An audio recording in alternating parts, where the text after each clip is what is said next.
strap in for another long one, guys. It's what podcasts are all about. You know, the crazy thing is, as long as this podcast was, Lucid and I talked for, I don't know, maybe 2 hours off mic. And that's like brings up the same thing from last week. Like I have so much good conversations like off mic when we're not recording. Whenever I just started recording those, but just releasing those on a like Patreon or something. Anyways, excuse me. Daniel Bartle, aka LucidFlows, returns. If you guys don't remember him, I met him in an alleyway when he was doing some graffiti. I said, "Hey man, will you come do my podcast?" And he did. And we've developed a little friendship ever since then, and it's been awesome. And I'm just, it's really cool to have met him and have him on the podcast, and just to, because I respect him. Like, he's super smart. He motivates me, and he probably doesn't even know it. And he's always really just super nice. And what's the word? I don't know. I'm gonna skip it. Anyway, he's just a really cool dude. I hope you guys like this episode. I wanted him on just to hang out and talk to him. He's just one of my favorite people, and he's an amazing artist. Both like graffiti, regular art, graphic art, and like rapping. He's like an awesome rapper. I love. He's got this older album that's just, we talk about it in the episode. It's got a lot of real Wu-Tang feel. It's phenomenal. You guys check it out if you can find it. I don't even know if it's on Spotify or anything. I haven't looked. I've got the CD and I just listened to that. Anyways, I wanted to promote his new music video that just dropped on YouTube. His name's LucidFlows, and the video is called One Man Posse. Look for it. Give it some views. Give it a thumbs up. Like it. All that good stuff. Give it that Neanderthal love. The Neanderthal love, baby. That's what we're talking about. And then I'm going to play it right now before we get started with the episode. So here is episode 40, LucidFlows, and here is One Man Posse. And before we start, I tricked you. Guys, if you're watching this on YouTube, can you just go down there and hit that subscribe button? I don't care if you never watch one of my videos again, but if you just hit that subscribe button. Same with iTunes, Spotify, Stitcher, Google Play, all that stuff. If you guys are listening, it would be really cool. I know it's a pain in the ass. Trust me, I know. Every single podcast asks for you to do that, and most of you guys don't do it. I understand. But I'm like, I'm trying to grow this bad boy. Let's get some numbers. Let's see what we can do. Give me that love, you guys. I love you. And if you don't, at least thanks for being here now and checking it out. Episode 40. LucidFlows, but first, One Man Posse, and that's my new motto.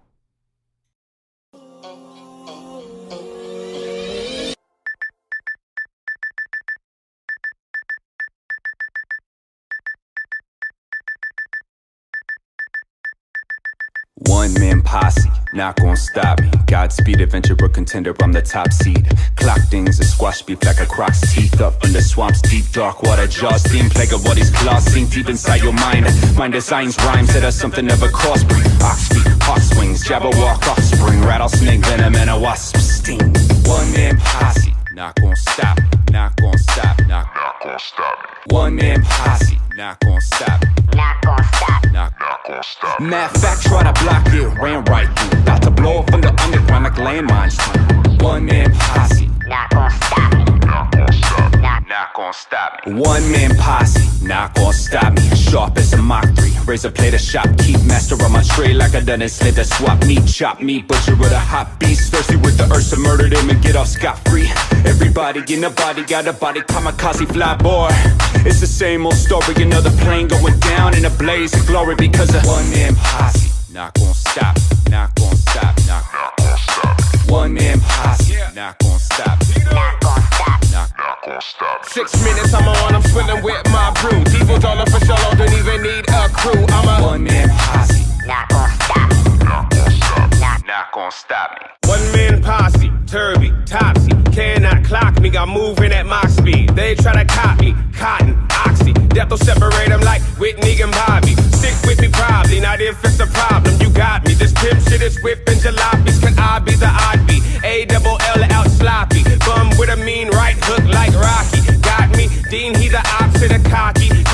man dog fighting in the cockpit.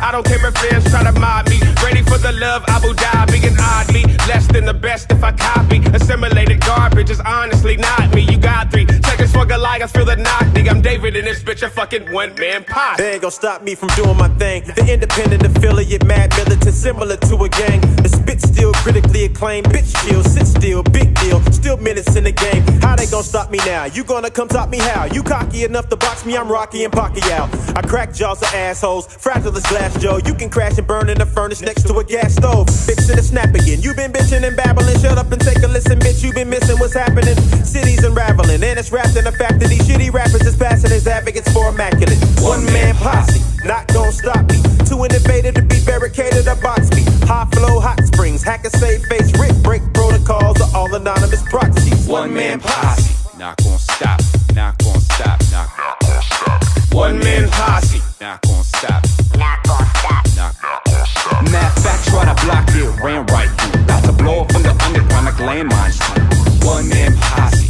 Not gonna stop. not gon' stop, not gon' stop.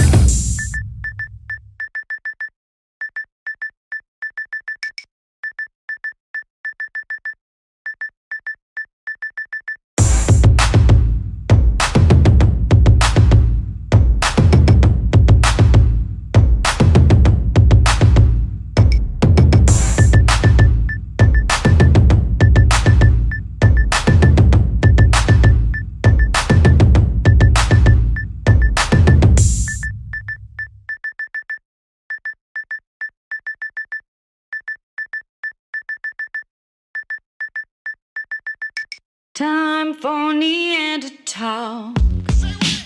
Neanderthal podcast.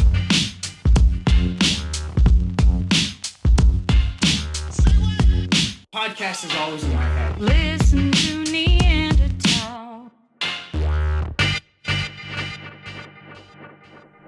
I'm gonna dispatch a blitzkrieg to get if I gonna crash your shindig. Let me in before I bring the house down, big bad wolf for the shack of thin twigs. I can hover, I can puff pass. I prefer peace cause love's what lasts, but we can do whatever you like. If you wanna find out what it's like in the motorbike and dump truck clash, certified fresh flows, bona fide. Dip dives and so socialize. I spit it with committed ability to hit the ability, flip it to overdrive. You can't contain me. Ain't no box can put me into that I don't rip through like wet tissue. Too versatile, too many styles to reconcile. Always come up with something original. Ain't nothing typical up in my kid tools. Unequivocal skill when I spit it, you'll rip it. This is a wolves in the skin of wool. Ambition for visualizing the pinnacle. Maintain momentum, I won't quit. Pursuit of a passion, poetical, pushing and provide a part of people that dope shit. Damn. Thank you, sir. Yeah. Thank you for being here again. Yeah, yo, thanks for having me, man. I don't feel like I'm worthy having a talented dude as talented as you on my podcast, and it's crazy that you want to be here. To be honest with you. Yeah, I mean, I think that really the most worthy should be able to enjoy my presence. That's bullshit. Yeah, I appreciate it. I'm glad you think that, man. But yeah, man, you're you a know. real one. You're a fucking real one. Yeah, but you know what's more important than being something is just being somebody, and Yeah. that's my focus is not trying to think I'm anything that I'm not, first off. For sure. And then if and when the day comes that I become, or more specifically, my art becomes something that, you know, might make people believe that I should be something else, that I just stay true to who I am. That's the goal is to get to the point where I face that test at this point. Okay. Does that make sense? Are you more focused on getting to that point now than you ever have been in your life? No, definitely not. But what's Are happening? you focusing on it now? Yes. Nice. But here's the thing. I've been so, you know, anyone who listened to the last episode we did months and months and months back, you know, knows that I'm a dad. And so when I started having kids, it was kind of, for me, a conscious decision to dial back my artistic endeavors and focus on them. Now, I didn't stop producing music and art. I stopped imposing expectations or the pressure of like getting ready for an art show or getting ready for a show or trying to promote music that I put out or something. So for years now, literally, I've just been kind of laying low inside my head, inside my routine and my life, just making music and collaborating with people. And so, learning motion graphics and animation and just trying to engineer what I thought would be a legitimate body of work that then whenever I switched gears to putting it out, it would be something that could propel me further. And so that's where I'm at now, is I've developed that body of work, and now it's about trying to figure out how to get it out in a productive manner to garner interest. Yeah. So One Man Posse has worked smashingly well to that regard. And I kind of went into this like thinking One Man Posse is a great thing that down the road, when someone is checking out the new thing that I did and then they go back into my catalog and they find that, then I'll be like, oh man, yeah, this is dope. The initial response has been just out of this world though. For me, there's a lot of artists would be like, oh yeah, cool, 1,000 views, yeah, good job. It's big dope, deal. man. That's what I get on a Instagram post. You know what I mean? It's pretty sweet. I love it. I've turned a lot of people onto it. And Thank you. And in fact, I got into a car with a friend last night, and we're driving to go get some munchies at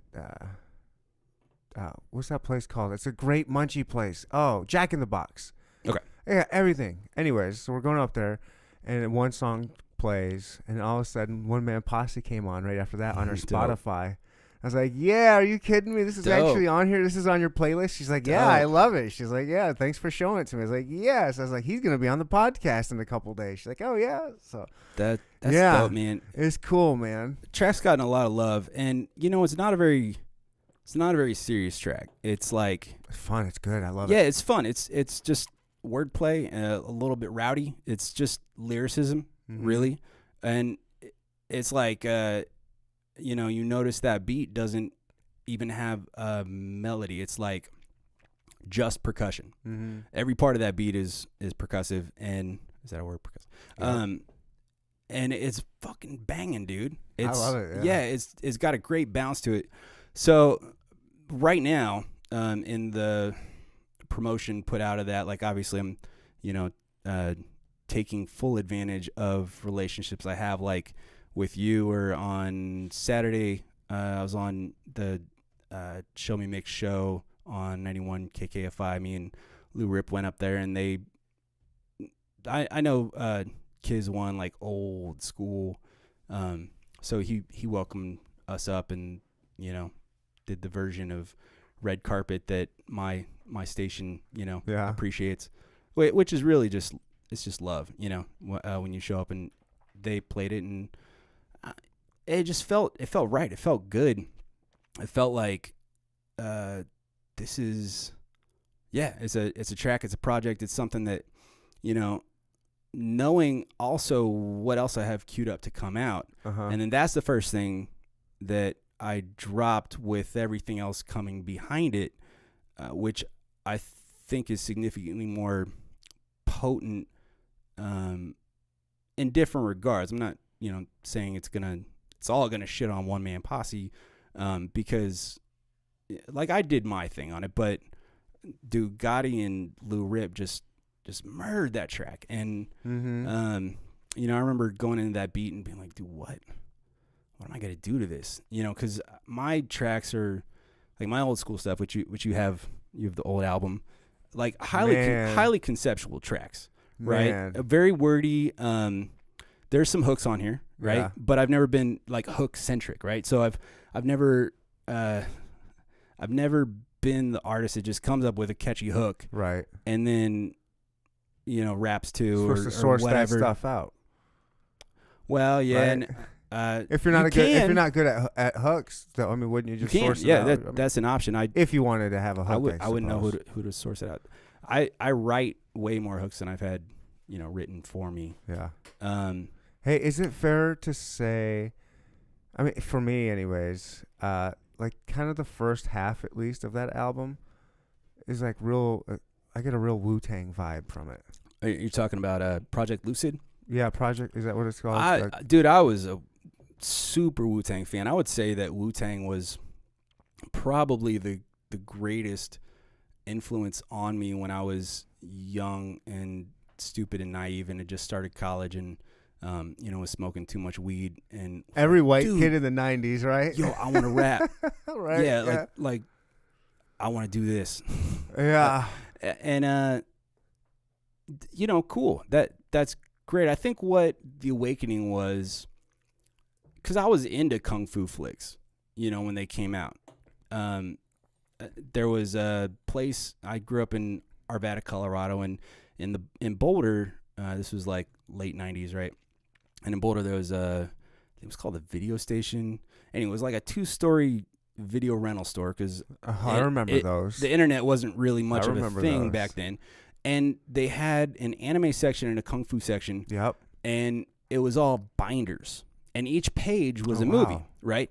And so they had a warehouse and back. Yeah. So you'd go through stacks of binders. Mm-hmm. And you could you could get into all the old Jackie Chan and all the old Bruce Lee, but then like really dig into the the Wu-Tang stuff. And this was probably I think I had listened to Wu-Tang before I ever watched any of the Wu-Tang movies, but I had watched a ton of martial arts movies before I became aware of them. Though I was much more like an anime head. I like because I draw and I'm an artist. I just had a real hard on for anime since I was young, because it's like my brain in motion. Out there, yeah, man. Wu-Tang, man, how can you listen to Wu-Tang and not want to rap? Right, for you know sure. What I mean? I do know what you mean. Yeah. I do. METHOD, man. Like everybody does that. Dude, the charisma and the versatility of a group like that. Mm-hmm. No one, who had done that before? Nobody. With the depth, mm-hmm. It's like, it just seemed like the squad was so deep and it was so versatile, and like each one had their own thing and their own mythos. Like they were mythological creatures and had so much depth, and like it was also, since it was before Spotify and before this was age of MTV, when MTV was real popping. Dude, yeah, and you couldn't just go on YouTube and look up a Wu-Tang video. If you wanted to see a Wu-Tang video, you had to catch it on BET TV or TV So you had to have cable. Time. I didn't have cable. Yeah. So I think the first time I actually got to see a Wu-Tang or you had to buy video, their tape. Mm-hmm. Exactly. And then, man, the whole story, like just them starting from, selling on the back of a trunk of their car, like hustling and getting on the radio station, and they blew up. And now, them having gone where they've gone, it's nigh impossible to see how it could have gone anywhere else. You see the RZA having done what he's done, and it's like, oh, well, I mean, they had a genius.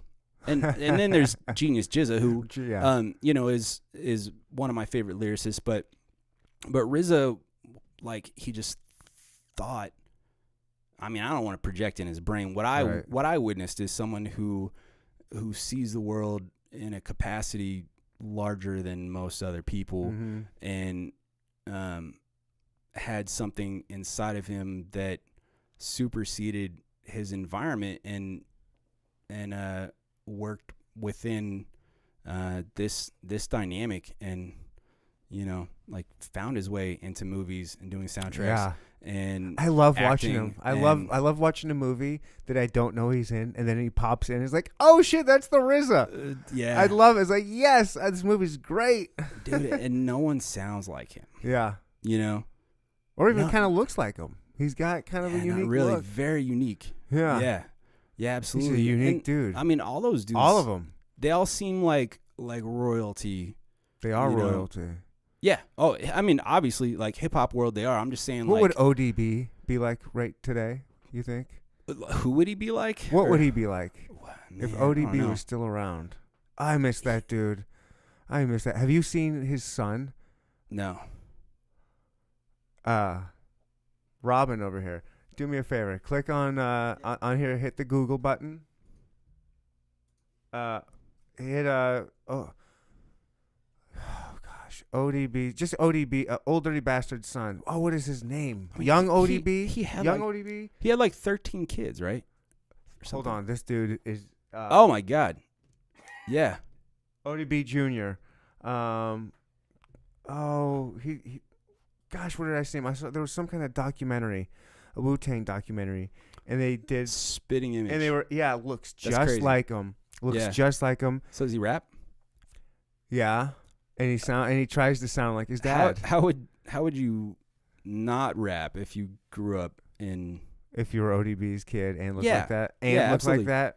Yeah, but like ODB seemed like he's like it's like that bright burning star that just Mhm. like it's expending energy at such a degree that Yeah, you can't not see it, yeah. but it's not gonna last It's for a long time. And yeah, I agree, but it's also really cool as now that I'm getting older and a lot of me figuring out my stuff is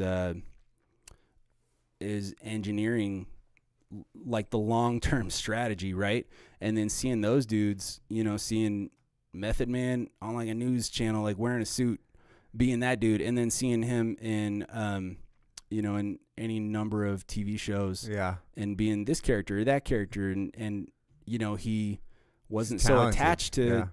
like, oh no, I have to be the hero or whatever, you know, or I have to be like the hardest motherfucker on here, Right. that he could be on The Wire and he was still, like hard, but he was not the hardest on Right. that show. But he also killed the performance, and So talented. that takes, Jeez. yeah, man. And I mean, we could really just talk about Wu-Tang all night and Who probably couldn't? not run out of content. Right. But very influential on me, absolutely. I mean, I grew up with comic Good. books and graphic novels, and Yeah. and to me, listening to their music was just like listening to a graphic novel, right? And it gave me the realization, the eye-opening that I think that's what I was attracted to. Yeah. I was talking to my just via my homie Lou Rip on Instagram, I think yesterday, because he posted, That dude's dope. Um, Shout out to Lou Rip. dude, Lou Rip That dude's is solid.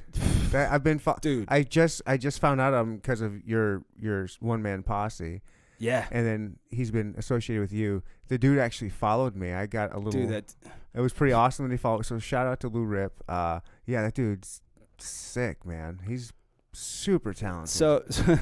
so like I knew who Lou was, but like back in the day, I had written this verse, lucid on deck, prep the jet set for takeoff, aim high, gray skies, stretch all the way across my line of sight, behind which lies a great beyond, gone yonder, under venture into chaos.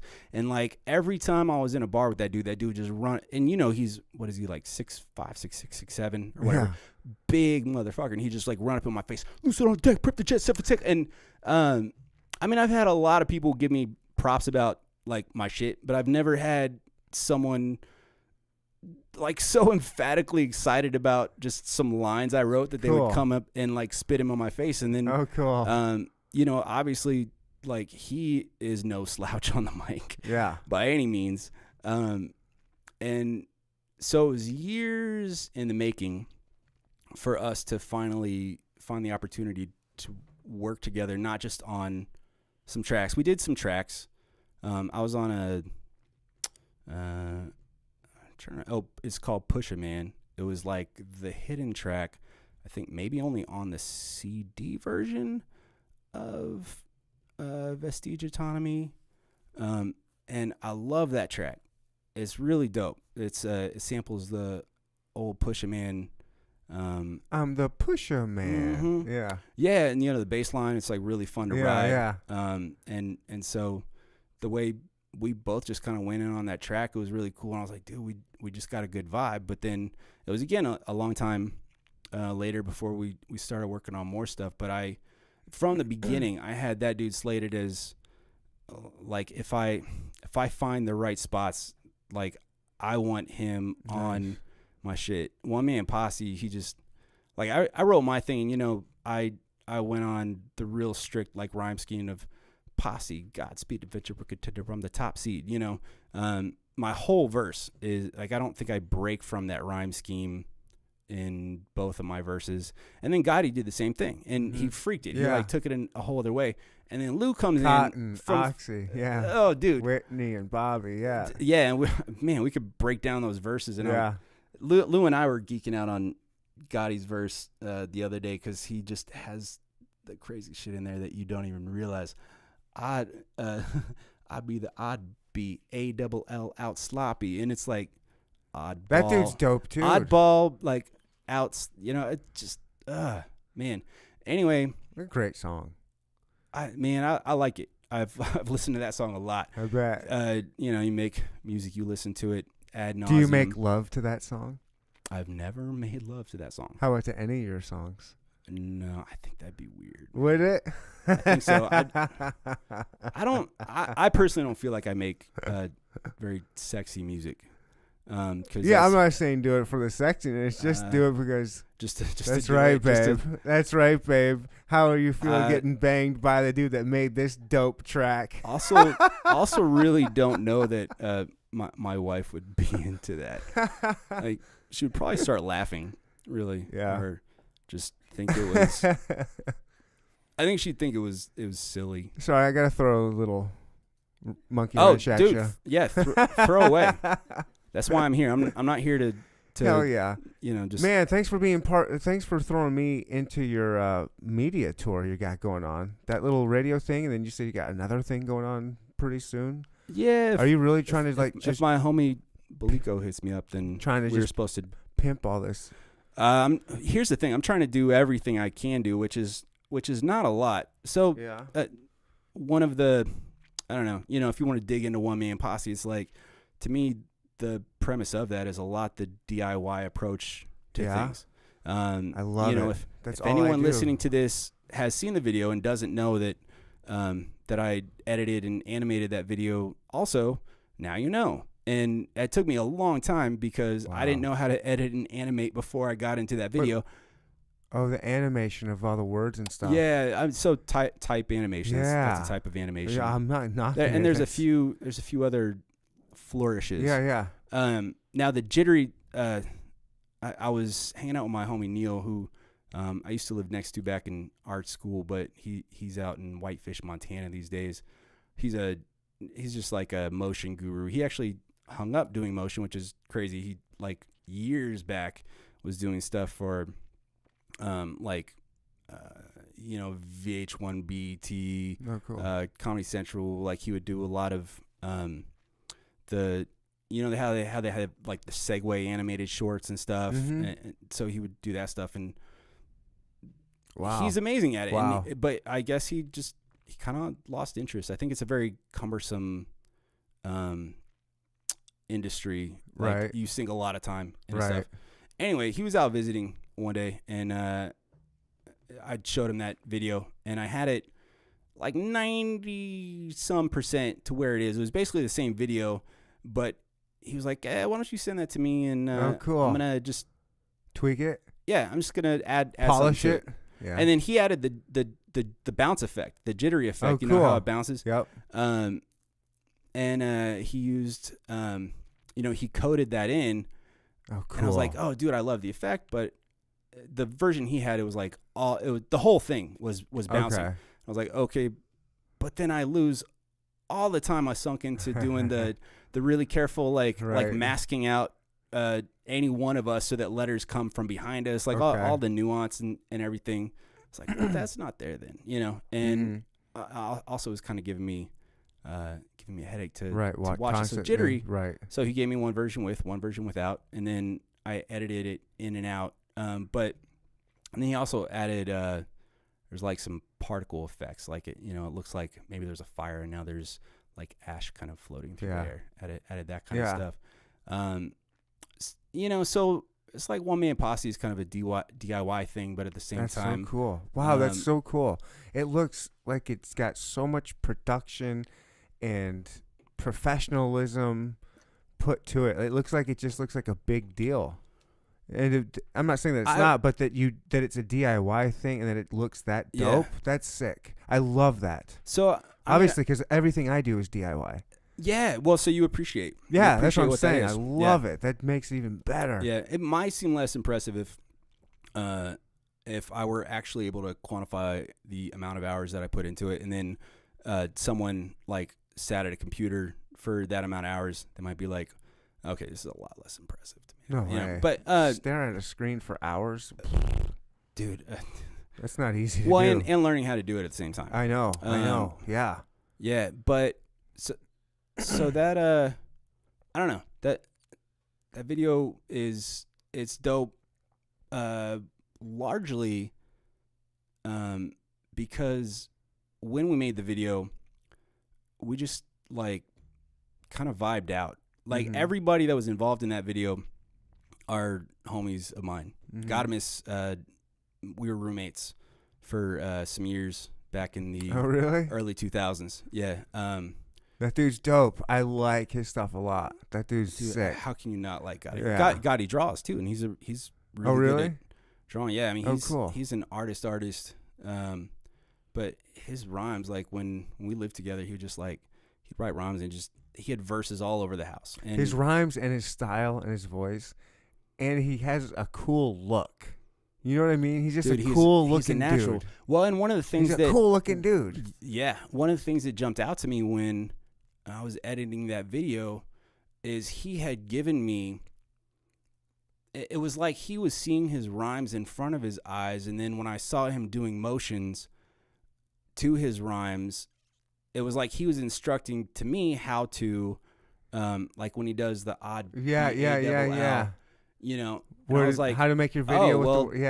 He's pretty much telling me right now. Put the beat, put it behind him, and then he animates it in. Yeah, you know, and we filmed that in a night. My homie Phil Koenig did the camera work and also built what was a green cube. So we green screened it, but we also filmed it with a fisheye lens, which shows 180 degrees, right? So you can't just have like a flat green screen, because then you're just going to have like whatever's over there and over there.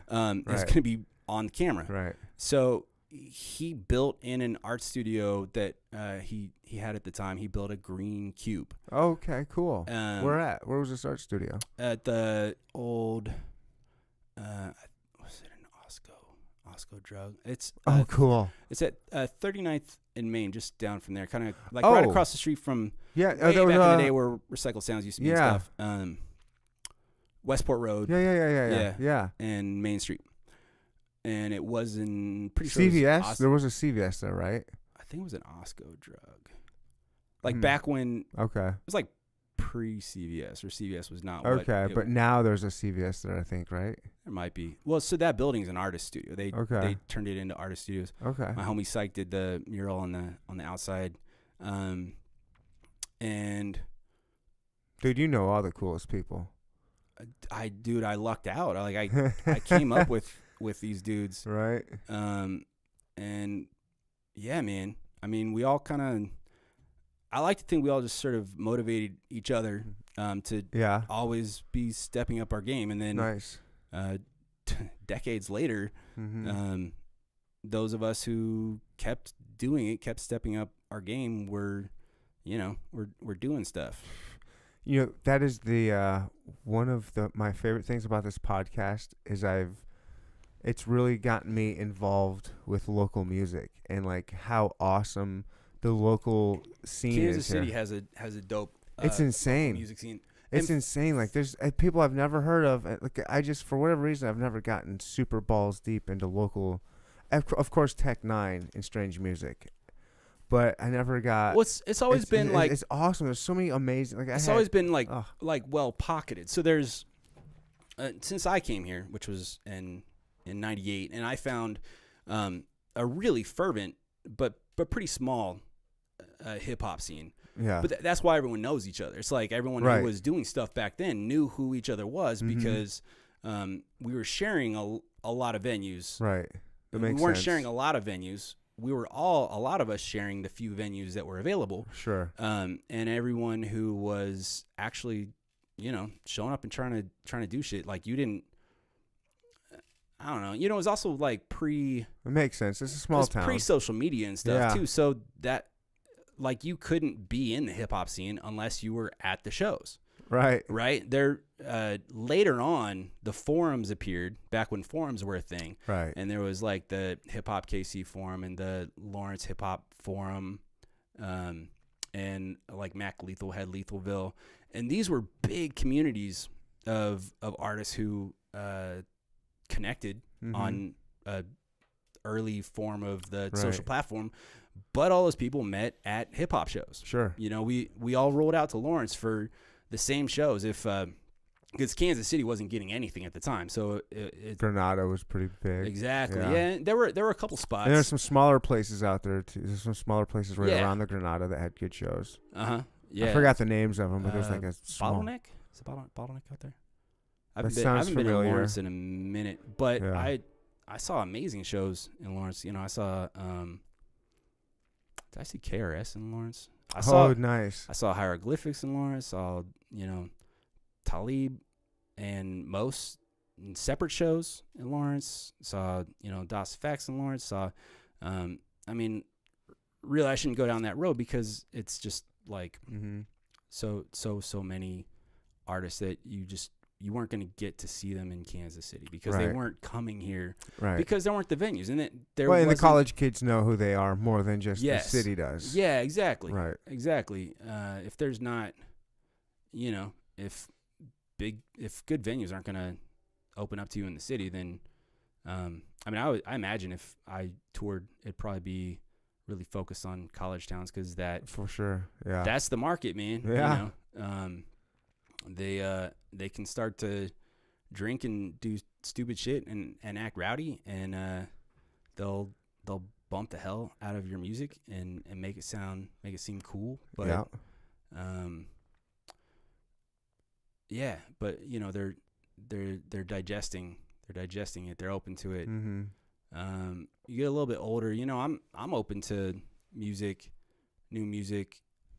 And I think that you start going through like phases. Like there was a time when I think that I had been so into, all the CD collection that I had, all the DJ mixes, everything that I had. It was like, I felt like I had already heard all the best of everything that was going to like happen. And then kind of went on hiatus. And then eventually was like, okay, there's this thing called Spotify. And, it's supposedly not great for artists, but there's It's all so this nice. stuff on there. It's so nice. And, dude, yeah, I've discovered some amazing You can find everything on artists. there that you would never find flipping through anybody's binder of CDs. Yeah, and as an artist, it's like, dude, if you can resonate, if you can get people to just feel what you're doing, then the sky is truly the limit. Right. And there's a lot more to it, obviously, but I got a warm, tingly feeling like the first time I opened One Man Posse on Spotify. I was like, oh, it's out there. And it's it's a double-edged sword because then it's like, this isn't my track anymore. Now it's the world's track. But then that revved me up. Cool. Really hard. Feels good. Get I stuff bet. out there and then get response.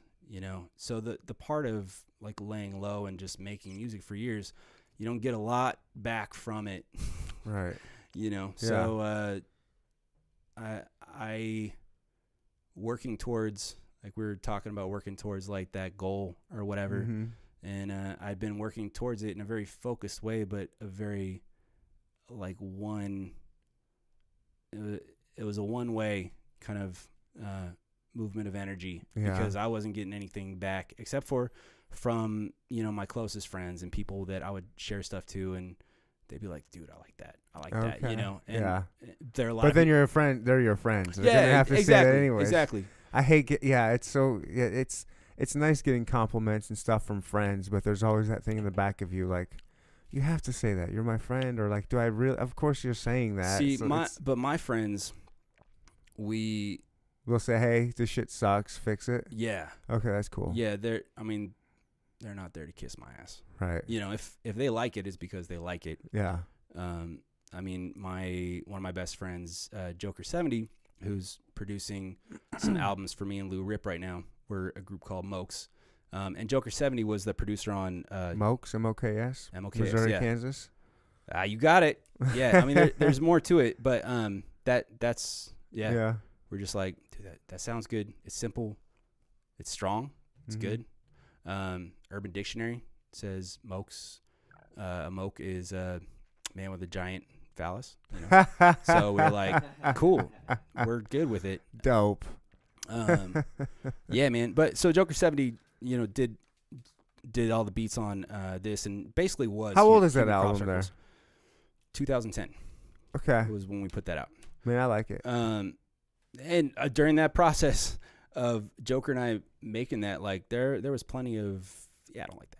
You know, Mhm. plenty of Oh, cool. butting heads creatively, and Oh, yeah. then you know, working through our friendship to find what was the right solution for what we were working on. Yeah. And stuff. Yeah, I mean, I don't know why anyone would want to have just like yes men around them or whatever, because I don't know. To me, it's like It's hard to grow that way. exactly. At least I would think so. To me, there's me and there's Right. my art, Mm-hmm. and I try and keep the two separate Mm-hmm. in my sense of self, because I feel like that way I stay responsible. I stay kind of healthy minded about how I approach things, and I'm not feeling like I can go and act crazy because of the buzz that maybe my art has gotten, because it's its own thing. Right. My goal is to get it recognition and get it in front of people's eyes and get their response Yeah. to it. And I mean, ultimately, I like giving my vision, the things inside of me. I like giving it to whoever wants to see it or hear it or Mhm. or whatever. Like for me, it's really more about communication than it is about like elevating myself or something. I know right? what you mean. Yeah. It's about I think you'll like this. Just putting you'll enjoy it. yeah, it's putting parts of yourself that Yeah. at times are very dear to yourself, Right. or at times are just like the surface parts of yourself, but it's trying to package it or find a groove with it that other people can see it and take it in, and then they identify with you, and you have then a connection, right? Yeah. So you just connect wider, like throughout the world. That to me is way more important than People in like the likes Middle or, East and or France are loving your stuff. I I'm hear sorry. I hear they I'm got a just lot to kidding. say about it. Hey, on that note, I'm gonna pee real quick. Is that cool? I mean, I always do that. We can even just stop real quick. Back from my potty break. Yeah. You so how involved are you in the local scene these days? Like since you've been kind of taking a break for a little bit, you said, right? Yeah, I had been taking a break. So not terribly. I mean, I'm still cool with a lot of the people involved in it, and you know, my intention is to get back into it. Yeah. I used to have, you know, plugs on shows and stuff. Right now, I need to get shows. You know, I need to get good shows. I need to get good lineups. Like before I stopped. Oh, you're looking to go out and perform? Yeah, Okay.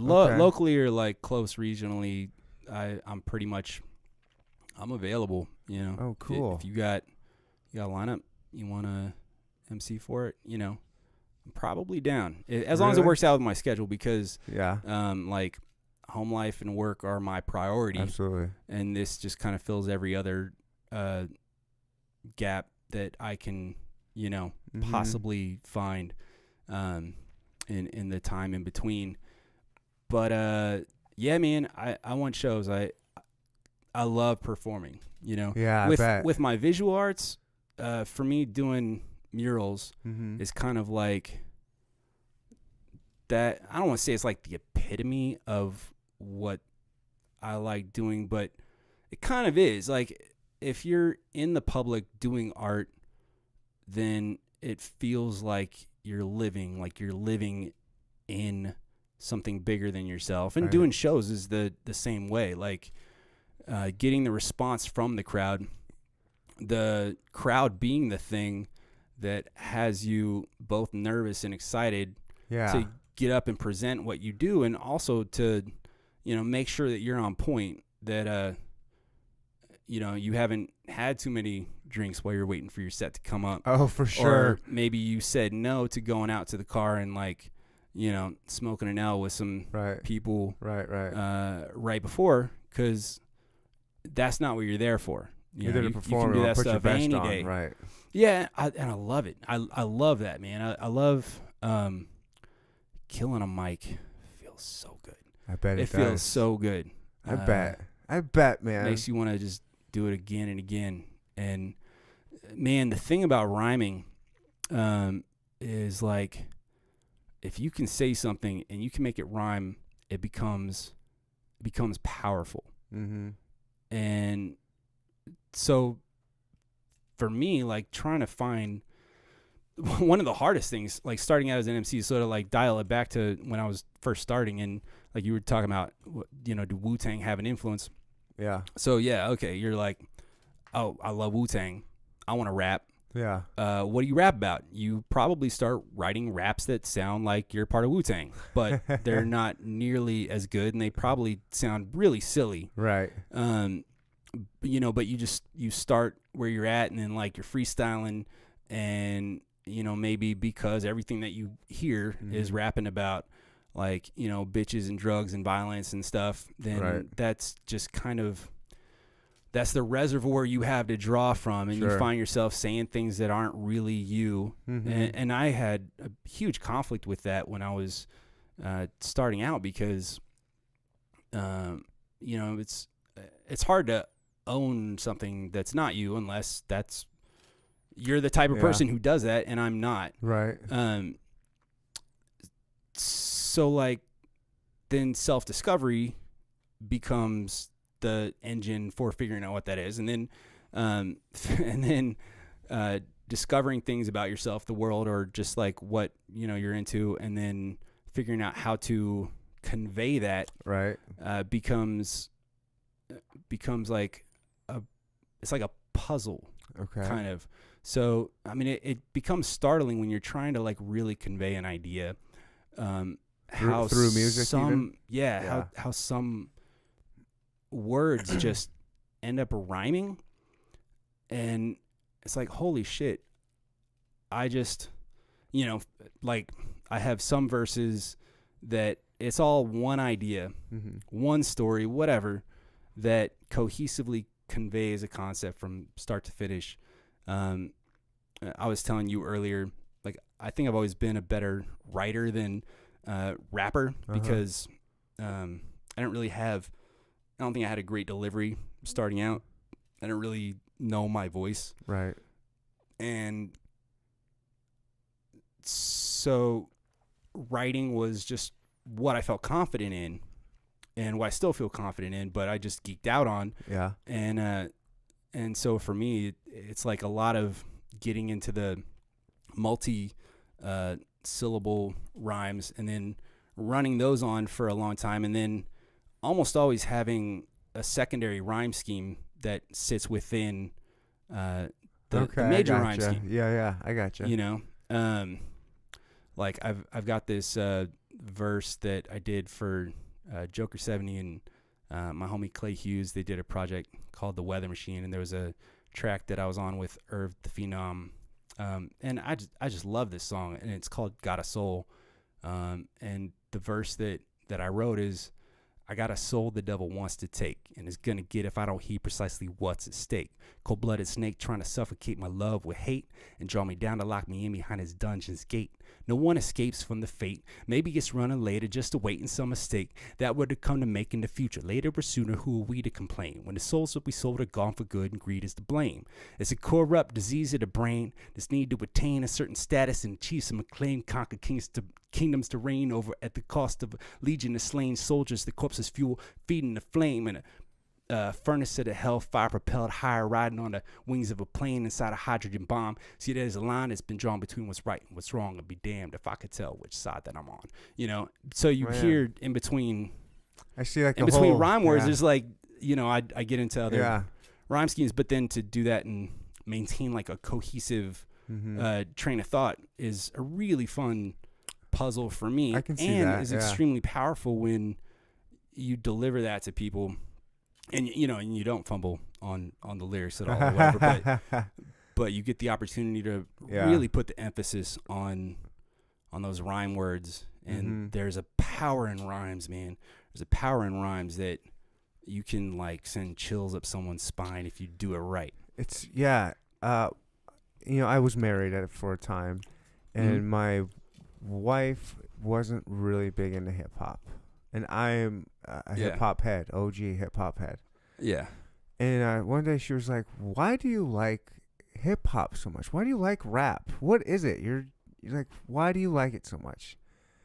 And I was like, I didn't know how to like convey it. And then I was driving into work, and a stupid song came on. Just I don't remember. It was like, and then some lyrics hit me, and I was like, poetry. I go, since for just millennia, I mean forever, human beings connect with poetry. Yeah. It's gone so far back. I mean, even before Yeah. Shakespeare, like poetry is huge with people. Pre-written word, pre-Gutenberg press, like, yeah. And so this is like modern day poetry. That's how I feel about it. Yeah. And that's and so I told her that when it hit me. I called her up. It was like 6:30 in the morning. I was like, I know what it is. This is the real answer. And then you kind of broke it down. I was like, it's just the poetry. It's just like, I love the poetry of hip hop. It's just a beautiful thing. It really is. Yeah. And when you get some good, like I love bass, and you get some good bass with some awesome poetry, and it just comes together. Man, what's not to love? I did a year at Colorado State before I transferred or transitioned to the Kansas City Art Institute. And I mean, there are numerous reasons that state school was not for me. Although Fort Collins is a really cool town. But shit, what was I? It's my first brain fart of the show. Nice. Let's take a drink for that.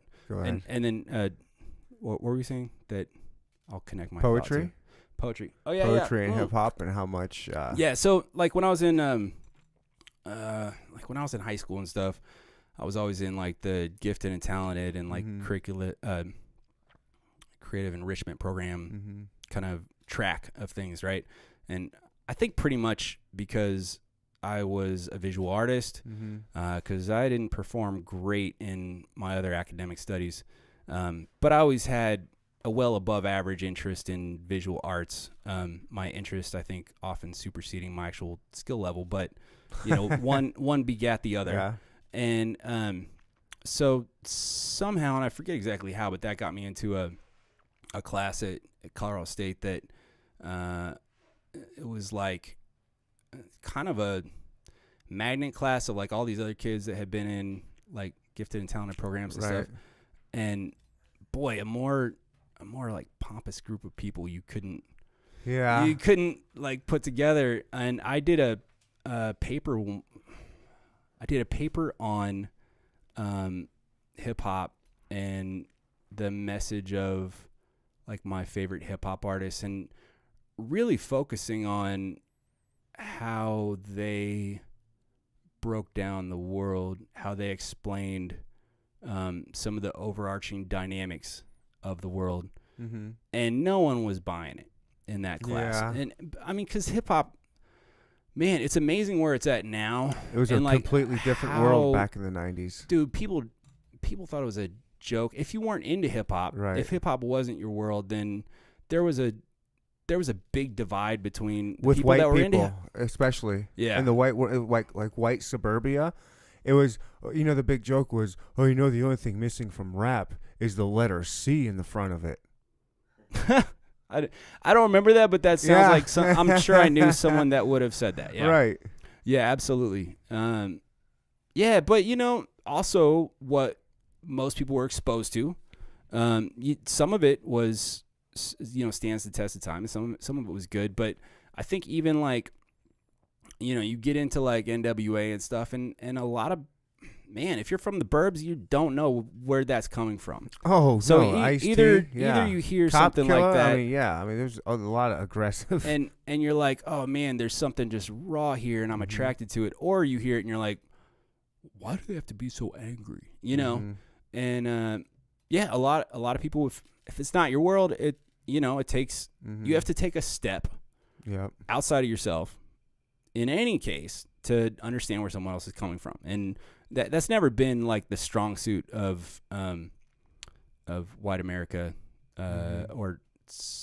yeah, I think that's a safe statement. I'd say I was gonna so. say like No, maybe you're for right. like a time, but then Even I think pretty much it's getting better. It's getting better with the internet. I hope so, man. With the internet, it's gotten better. Look how big hip hop is now. Yeah, but it's also just, like you look back at what, like the rock and stuff and like the alternative rock that at the time was not accepted by like the broader base or like mainstream America. And then that stuff became just what everyone knew. And then once everyone knows it, then it kind of like seeps slowly into the consciousness, and like hip hop has done that too. People have just heard it for so long, and Well, so and that's you know what? good. I think people I think- open up to it. I think because more white people do it too. I Yeah. think that kind of helps with the white America. If Oh, they see more white people doing it. Eminem did an amazing Right. amount of work in making that happen, and as someone who was actively rapping when Eminem came on the scene, it is like one of my least favorite associations for I bet. anyone to make when they find out that like Eminem, and Right. that happens a lot less these days, a lot because I look like Macklemore, and he's been popular. I never would have guessed that. If I wouldn't have thought Macklemore. if if you see the right pictures, No, I don't not see it. I can understand why people would say that. I just wouldn't have come up with we're it. kind of doppelganger-ish. Yeah. It was like back before he was even known. My homegirl was Jackie was like sending me a video of his and being like, "This is you." That's funny. I get Stifler Yeah, all the fucking time. Yeah. All the time. For since Stifler was Stifler, I've been Stifler. yeah. Well, Yeah. people they want to I'm not- understand things. They want Yeah. to make associations. Yeah, I get it. I'm not mad at it. I'm sure. Yeah, we do it. We all do it. Yeah. I actively, try not to. I try and keep myself out of, being presumptuous Right. or whatever. But that's an active thing. Mm-hmm. Just wake up and you're like, oh, well, I'm not presumptuous of anybody. You kind of Right. have to. It becomes that way. At least for me, it was kind of actively making the choice to get past my presumptions about people. And I know it still happens. Like I still find myself having thoughts about someone that I see. It's human who nature. looks a certain way Right. or whatever, Mhm. and witnessing the thought come into my head that I'm like, Why am I Why doing did- that? Why? yeah. How many times have I been proven Ugh. wrong? How many times have I been proving wrong about judging a book from its cover? And yet here I am still doing it. Why? Stop, brain. Stop doing that. I have that argument with myself all the time. The brain seeks patterns, Mm-hmm. right? I think that's what it is. It's like, oh, this is like this. Right. That's, I think a big part of why humanity is so successful as a species is because we're really good at connecting patterns, and a lot of patterns, pay off to connect because if you're just trying to survive or thrive, and you find that a set or series of choices, ambitions, goals or whatever move you in a particular direction, then you're going to utilize those Right. to their fullest, and keep going that way. And like I think that was employed a lot through the advent of agriculture, and I'm sure just like is so Well, they got so you. interwoven into Yeah. the absolute basic like fundamentals of us, is our desire to seek patterns, to see things and try and identify what's the similar thing to that, Right. and how to categorize it. And a lot of that probably stems from kind of our like fear identifiers or whatever too. Ones and zeros across the board. Binary. You How know, binary is our brain? you know why? It's because it's a simulation theory or simulation. That started when theory. the Matrix came out. I think it's way before that, but they just explained it in a Yeah. beautiful way. Yeah, I mean, when they did it, all the stoners that went to see that were like, dude, that's like the world. Yeah. Did you know Neo means one? Whoa, I didn't even put that together, dude. You take the N and the E on the wall. Oh, yeah, and anyone who had read any, Ram Dass or the Yeah. Tao Te Ching or something, knew that people have been saying that enlightened people have been, saying this for a long time. But it is, I don't know. I get tied up in things like for instance, the term woke. Oh, Right. no. Okay. Let's go. I hate it because to me, I do too. I don't know. I was really I've been into spirituality for a long time, and there was the part of my life where it was a new thing to me, and I just dove in, and I was like, oh, is it philosophy, or is it like a Buddhist book, or is it the Book of Five Rings? Is it Way of the Bodhisattva? Is it Be Here Now, or whatever? It's just like soak that in, and it all just kind of speaks to awakening, the evolution of mind and enlightenment. Mm-hmm. And then to hear a version of that be utilized as just like a trendy thing, Yeah. part of my brain is like, okay, well, if say enlightenment starts spreading through our society, people are going to, as we were saying, recognize, like try and assimilate it into the way they see their world, which most people see things as like trends are the thing to get excited about or whatever. So Especially with social media and the internet. then let's give it like a clever name. It's not. What's It's trending not today awakening. on Twitter? What's trending today?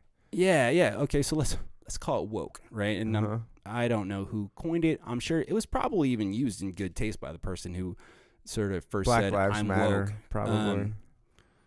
I would bet it was an artist. I would bet it was like a poet or a rapper or something. But it might be interesting. Or a feminist. If any listeners to this podcast know the answer and want to chime in, then that'd be very interesting to know the origin of the use of the term woke. But like the predominant part of myself is like, why are you going to trivialize something that is actually very important to myself? I mean, I guess like it'd be like for a Christian if you came up with just like a clever hip hop version of a name for Jesus or whatever. I don't know what that would be, or for the Holy Trinity or something. They like to use Yahweh. That's a cool one they like to use when they're trying to be cool. But that's ancient. That's not Like a slang version or something? Yeah, exactly. So Okay. the woke version of Yeah. awakening, I the gotcha. woke version of like anything that Homeboy Jesus. somebody Jesus. re- What was that movie? Dogma. Buddy Oh, Jesus. that was Buddy so good. Jesus. Dogma was so good. Yeah, Buddy Man. Jesus. Yeah. Yeah, they killed it with that movie. That Yeah. was really good. Yeah, I don't know. It's very personal to you, the idea of seeking awakening, and Right. then it becomes just like everyone's woke. Who's not woke? Because if you're Mm-hmm. if you're cool, you're woke, right? How many of those people have like a mature sense of what that is supposed to mean, even? Yeah. And It's a tricky one. yeah, but then who am I to judge? It's a tricky one. It's one of those words right now that's just getting thrown around with with a lot of different meaning that's hidden behind it. People know why they're using that word this day and age when they're using it. Yeah, but if it was between that or YOLO, I'd probably rather woke. Okay. I don't know, because I don't know that we only live once. I don't know. Yeah. I kinda- don't kind think of a- we do. Kind of a bold assertion for anyone in this world to make, because That we live once? how do you know? Nobody knows. No, I mean, I think people Nobody think knows. Yeah. I don't know. People with like near-death experiences, you think maybe they I have still don't think. I think too much is going on with the brain. I think Yeah. you're getting DMT released in your brain, and you're starting to. If you've ever done DMT or read about it or anything, I have not. what that does to you, or if you've read about it or checked into it, what that does to you, they say that the third eye is the your pineal gland. the pineal gland is Mhm. releasing DMT as you die. Mm-hmm. And so if that's happening when you're having a near-death experience, that might be giving you that near-death experience that you're experiencing. And it might be completely something different, because that's something you can still experience. That might be the conduit. I don't know. That's just an argument for it. Who am I? I'm a mailman with a podcast. The Are fuck you a do I know? mailman? I didn't know. Yes, I am. I got mad respect for mail people. Yeah, that's when you came in today. You were like, man, I hate the winter. This winter sucks. I'm like, yeah. Oh, you're like, I'm like, yeah, it does kind of suck, huh? Yeah. Sure, it sucks. Yeah. Imagine what I'm. Haven't got to wear the shorts for months. Yeah. Do you rock the shorts in summer? Yeah. Yeah. Wow. I would. I'm what they call a rural carrier, so I work out in the country. Supposedly, I really don't. It's in the suburbs. Okay. But I don't have to wear a uniform. There's a lot of in Kansas City. It probably Mm-hmm. the crossover is not so distinct. Yeah. I mean, I have suburban areas around my house that You might have you a can rural just be carrier. driving, and then like there's a giant horse farm Yeah, next to a exactly. subdivision. It's Yep. it's all mixed It's all out together. here. Yeah. Yeah, so I wear whatever I want to work. And in summertime, it's just shorts and a V-neck white tee. People make fun of me at work. There's Ryan in his white tee again. But So tell it's me 90 degrees. It's a white T-shirt. It's a V-neck. Tell me the truth. Have you ever been propositioned by a housewife? Man, I wish. I fucking wish, man. I even give him a little wink and a nudge. Like, hey, what's up, girl? You What's bring up, the girl? package up to the door. You knock it. They open. I open ring the door, you're like, twice. Mailman always rings twice. oh, why doesn't it just happen? What the thing? Man, here's the silly thing. Maybe this is just whatever. So, I'm out there dating around, single guy. And, when I talk to some of these chicks, like, oh, boy, I wish my mailman looked like you. Oh, you'd be the hottest mailman ever. I wish my mailman looked like you. I get that a lot from chicks that I'm talking to. Yeah. Well, then how come these chicks are never on my route coming out to me going, you're a hot mailman? Probably because you do the rural route.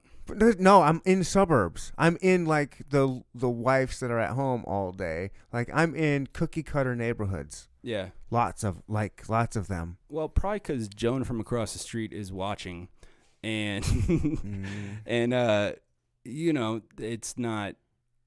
I don't know. Maybe she's got her yoga video going on inside, and she's got her other things. I've Maybe never she's had having a martini. anything real. I mean, I've had different accidental things, but I've never had. No one's ever purposely tried to, proposition or. But that's probably good because it's not good. if it disrupted your mail route, they're like, how come you were an hour off and you're? They don't care about that. They don't. No. There's no like quota. Or they're not. No, not for me.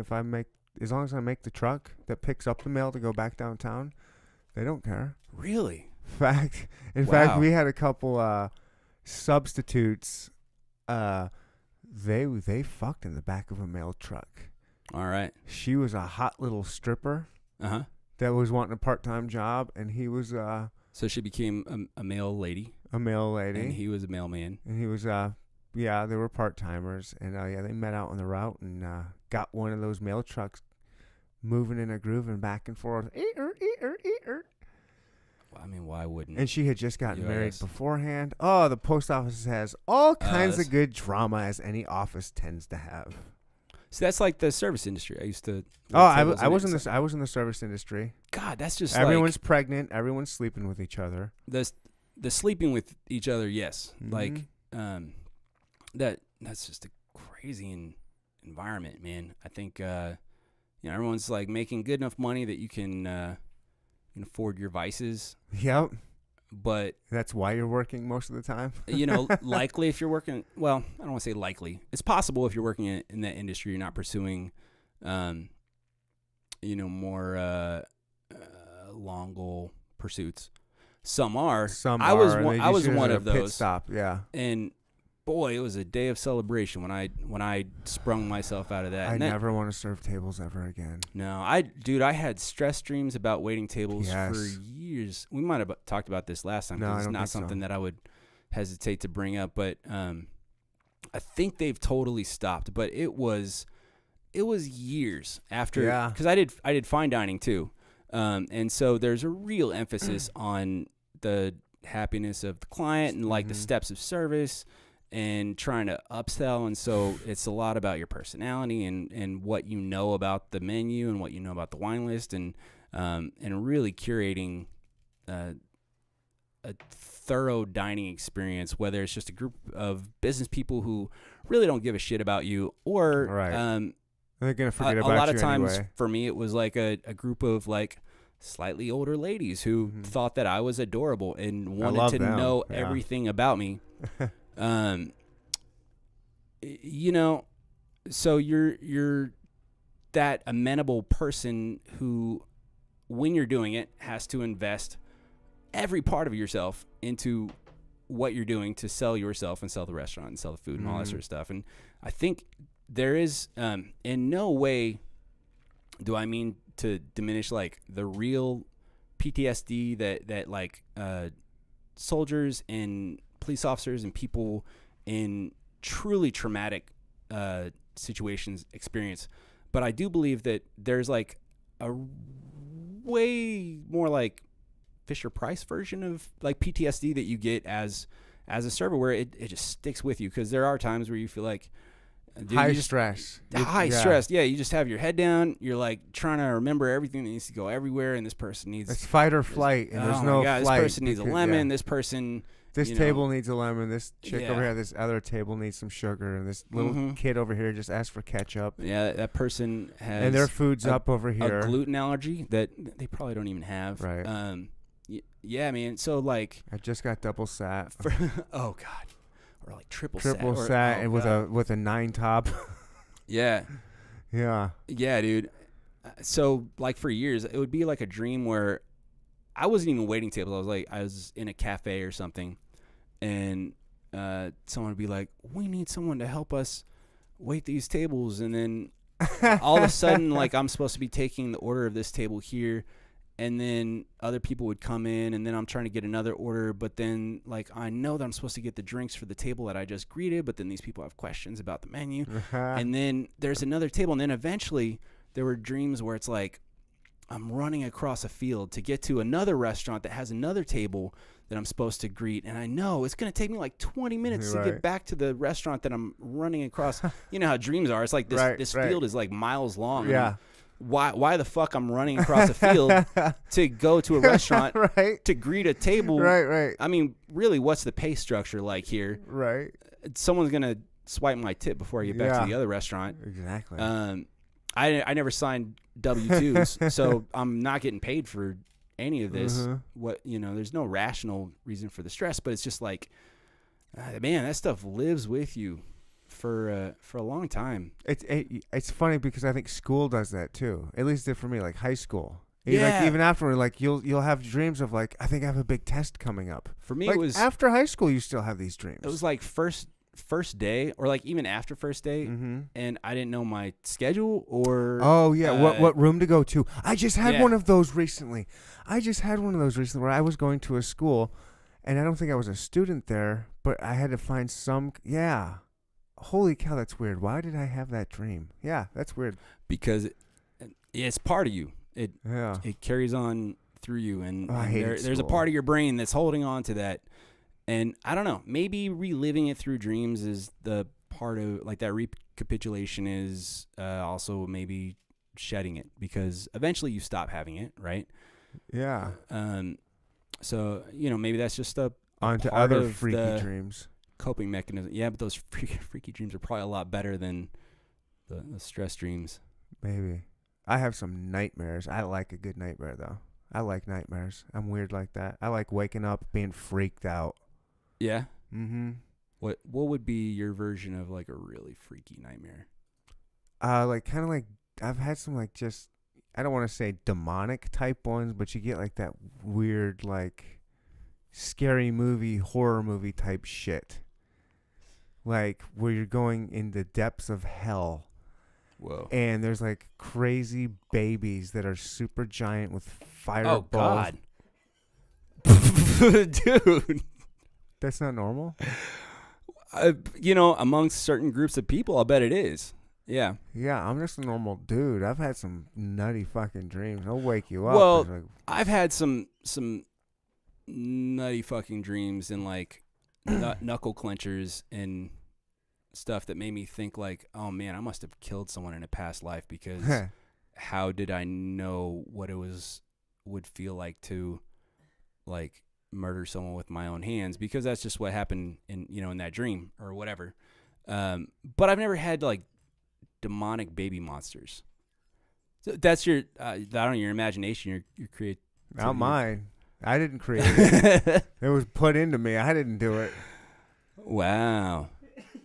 That's wild. Look, dude. that's just one that happened that's come to mind. I've had some other ones. Dude, that's fodder. Write that stuff down, and you never know. Maybe maybe that becomes a comic book or a story later on or whatever. that's one that stuck with me for a long time. Maybe you wind up getting a giant demonic baby monster as like your logo. I don't know. Maybe there's my a place logo's fine. I like my logo. Yeah. I'm not switching that. Well, it'd be like if you had, if you came out with a cookie line or something. Yeah. I am looking for a new intro song for people out there. If you guys want to make me a new intro song, send it at me. I am taking all. I bet I know producers who, one of which, would maybe jump at the Really? chance. Or, lumber slowly into the chance, but probably do that for you. That would be, yeah. Send it out there. Send the vibes out there. Yeah, I would love it. as I naturally do, I was, I think it was the first time I was on, I was trying to think, like, what rhymes with Neanderthal? And something about hand and rock, Neanderthal. Like, I was seeing, I like that. kind of that, like, yeah. 2001, like monkey grabbing the bone, Yeah. crushing kind of thing. Well, my next thing, what I want to do is I want to make a caveman axe. I want to get a piece of wood, split it down the middle a little bit, put a triangular rock in there, in the middle, wedge it in there, get some leather, Twine. and wrap it up, make it look cool. Yeah. And then when I have guests, they can have that as take a picture, holding Oh, it. yeah. And that can be, episode whatever with so and so, and they can be holding that or something. Yeah, man, it's crazy what just having So yeah, hand in rock. That's having cool. an Instagrammable moment. If you're a restaurant or a bar or something, it's like it's practically required if you want people to frequent your establishment. Yeah. Oh yeah. And for here, yeah, totally. Like if you have a It's just fun. place or scene, maybe like a series of props, and the Yeah, that's what I want to do. I got a Nerf gun. the guest can choose from. Yeah, a little like plastic treasure chest that they can just Yeah. like open. Yeah, I could totally see that being a thing. Do it. I'm going to. Trust me. Do it now. That's on the list. Give me some wood. What's gonna be my thing? What's gonna be my Instagram We'll take a picture prop. together if that's cool. Hey, that I don't works. have a prop. That I mean, works. I can come up with a prop. I mean, there's plenty of Oh, stuff. hey, here. this is a fine time. So I did bring. More stickers. Yeah, have I given you any stickers? I've These just stickers? I've just have your Pendergast and I got the Lucid Arts ones. I still Yeah, have Mythics I there. love stickers, man. I just love stickers. All right. Yeah, I mean both you guys are gonna get stickers, of course. Yeah, stickers are like awesome.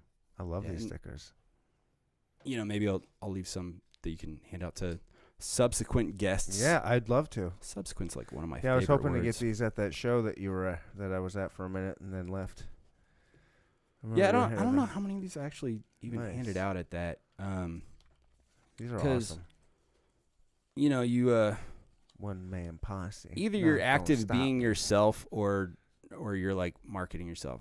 Man, I'm really self-marketing comes it's not what I do. it's something I have to Get better at, learn how to oh do. yeah, absolutely. The same It's way. not first, it's like second, it's not second nature, right? Second nature would be something Because you're an natural. artist. That's not what you do. Like, No, I love the Right? creative process. So speaking of creative process, so I also oh, is that brought the you- shirt you're wearing? I love Yeah. that shirt, dude. I hope that. Yeah. Now you said you're in medium. I brought a large. So these shirts are true to size because I'm out of mediums. I gotta reprint or whatever. So it's gonna wear like a large. You know what I mean? But I mean it's pretty dope. I love it. And How it's, come you made these? I love it. I do love think it. it's It looks great on you. I think it's a tri-cotton blend. Super Gosh, it soft. feels like Yeah, pajamas. it's like baby soft. Yeah. oh, really man, nice. this is like yes. Sweet. Dude, thank you so much, man. Yeah, I you're really welcome. Thanks appreciate it. Thanks for having me on the show again. Dude, I'm pumped that you wanted to be on the show. To be honest, I was pumped that you wanted to be here. So, yeah. Well, one thing I think I did say the last time I was on your show, or I was at least thinking it, is like, I mean, I need people who have interest in me and helping me get the stuff I do out there and giving me a platform to That's what I wanna do, talk man. about the stuff I do. Dude, I appreciate that. Yeah. The world needs artists, but the world also needs people to do everything else that Man. needs to happen. And to me, people like you are a very integral part of me actually getting to perpetuate Yeah. what I do. Nice.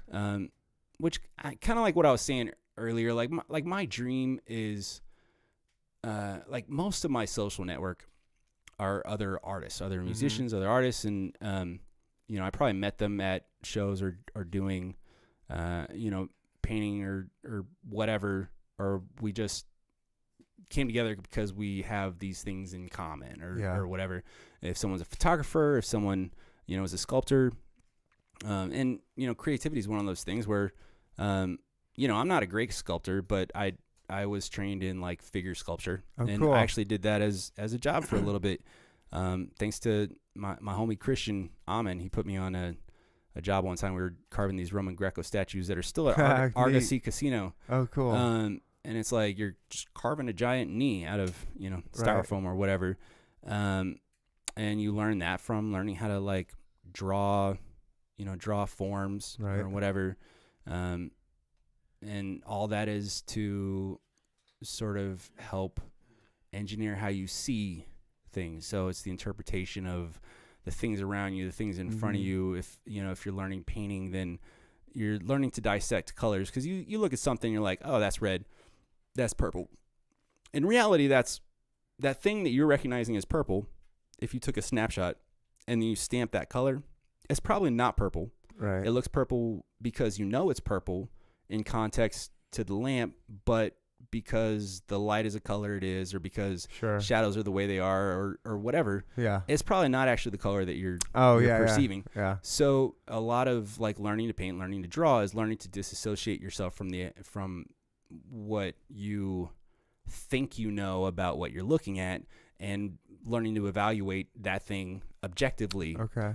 So like one exercise, if you're, this is like kind of 101 or whatever, but if you're copying a picture, turn it upside down. And That's what I learned that way. Yeah, exactly. And the first thing that you learn is,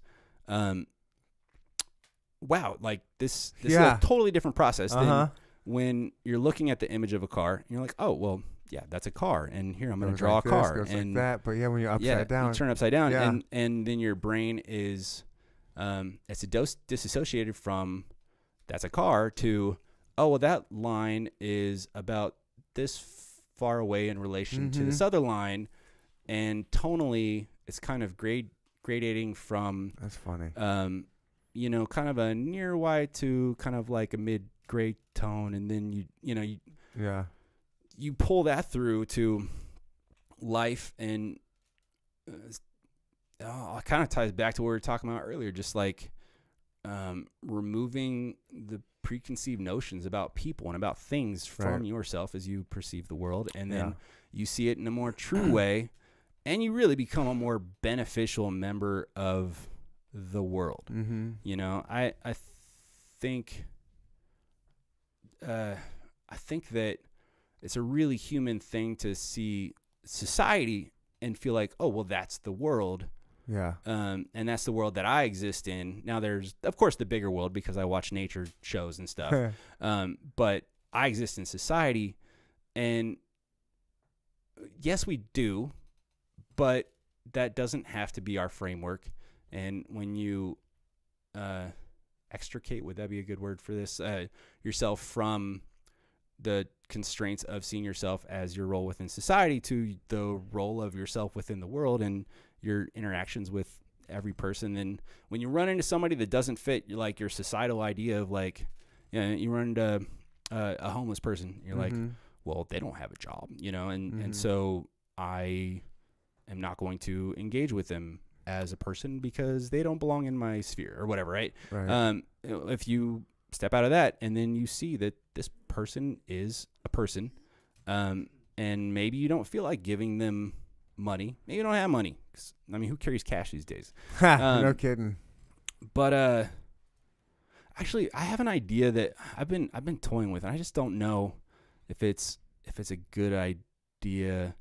I had an idea that like, man, should I say this?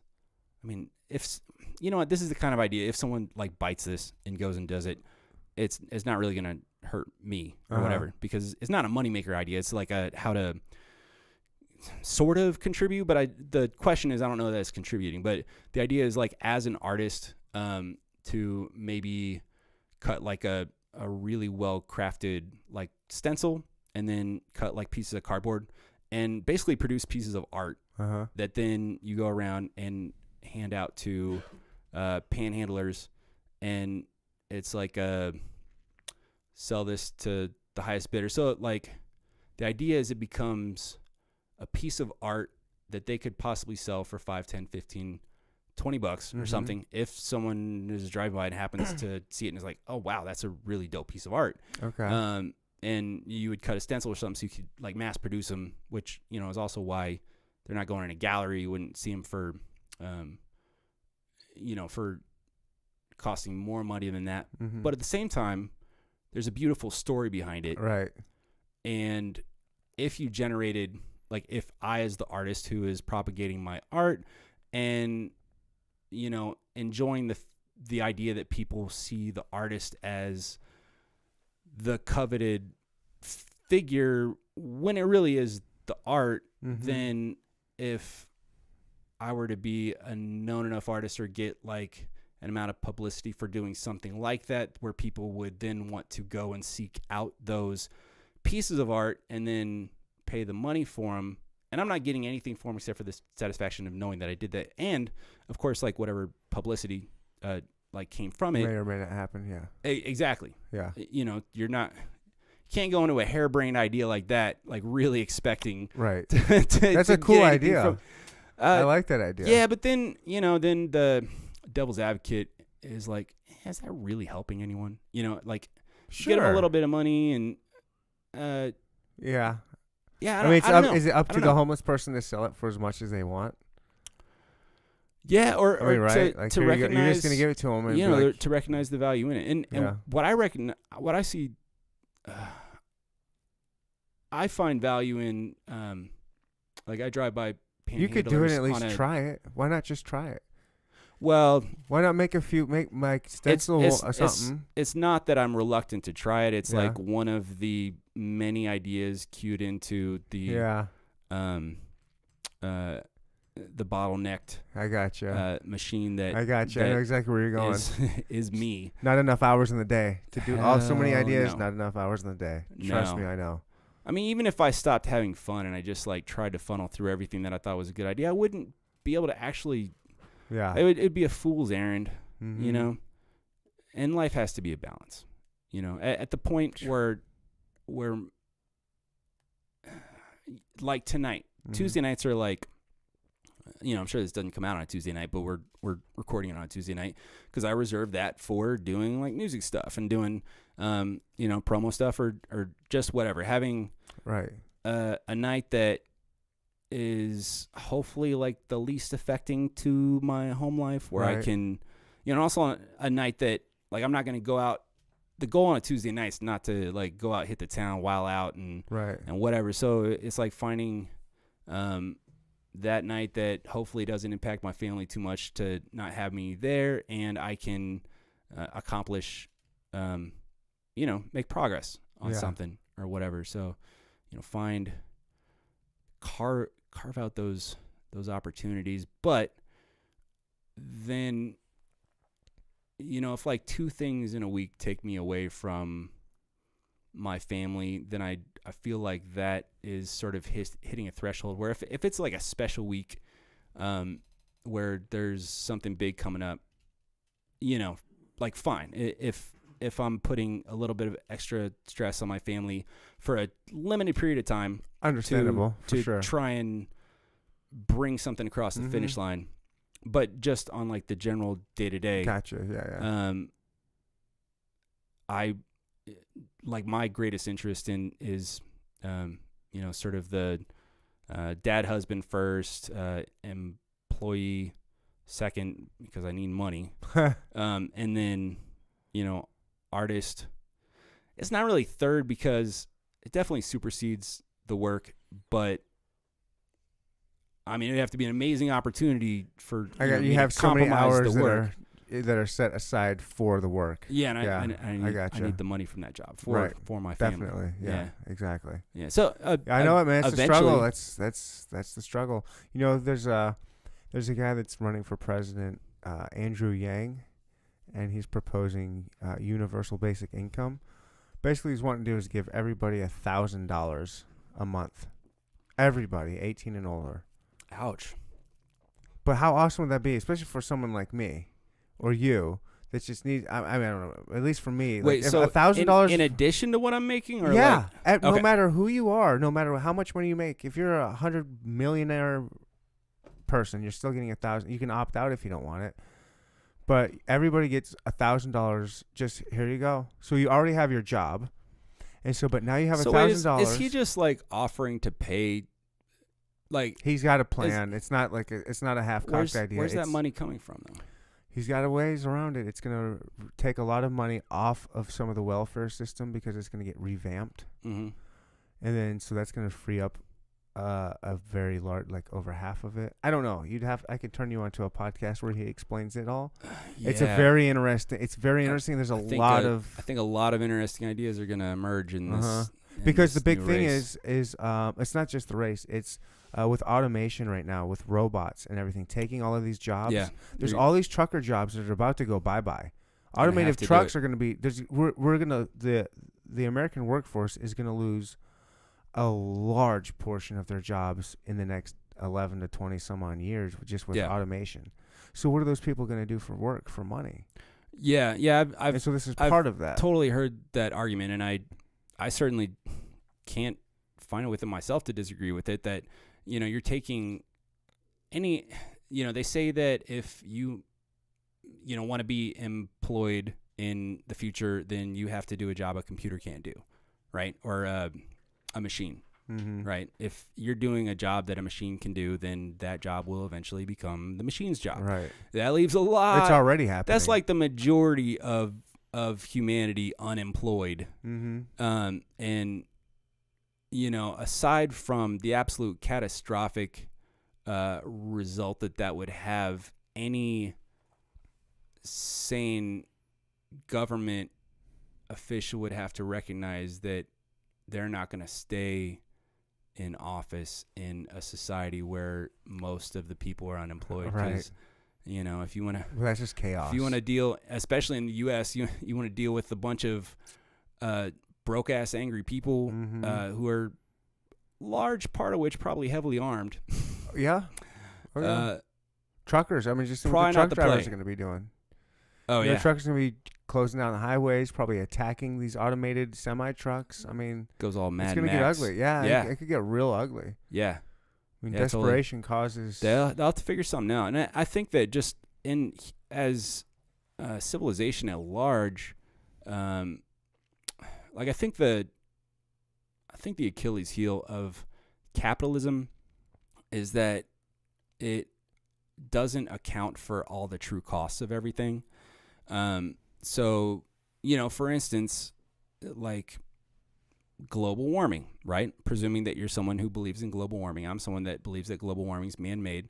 If we were to calculate a quantified cost of cutting down a tree into someone doing business, then they would find a profitable way to do it that, you know, that calculated that cost in. Right? Yeah.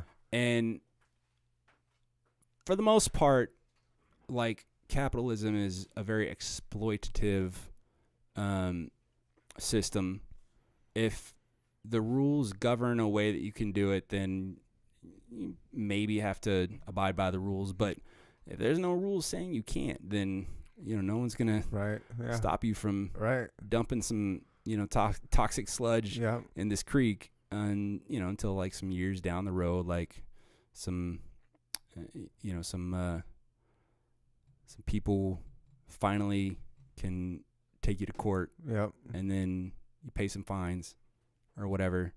But I feel like the reckoning that has to happen is just at large and laddering up to what you're talking about finding a way to pay people whose jobs are going to be taken away by robots is like, that's a cost. Yep. That's a cost. You can't just do something that affects livelihood and the well-being of people and or the environment and say, well, that didn't cost me any money, so it was profitable, and we're just going to keep doing that and then expect that to last. You know? Right. It'll come crumbling down at some point. Yeah, that's gonna be a scary time. I got a song about that. It's like, tell me, do you feel it too? Something coming from just outside a field of view. Wealth will only shield a few, and in the end, what can we even really do? I pray God reveals a clue. But until it happens, laugh and live with passion, bask in every moment like it's the last one. But maybe that's asking too much. Most all our hearts are armor-plated, heavily fortified, sort of like the shell of which a tortoise hides. Been blinded like a horse's eyes inside a swarm of flies by this organized confusion, diverting our attention from the warning signs to focus on our normal lives. Ignore the lies, look up toward the sky, see that a storm's arrived. Saw the truth so crystal clear, it disappeared before my eyes. Immortalized inside my mind, and there the form resides. We're born to die, but for the troubles I've seen, I find it highly likely that it just might be the end. And then in the second verse, I get more into the trying to remember how it goes. You got so many you can't remember them all. Well, here's how my memory works with music. You got to get rolling. Yeah, hand me the mouse and the keyboard real quick. Big shout out to Robin.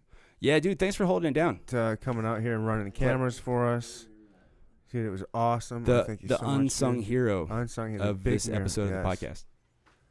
Yeah. Yeah, if you're down doing it again, bro. Yeah, man. You know how it is.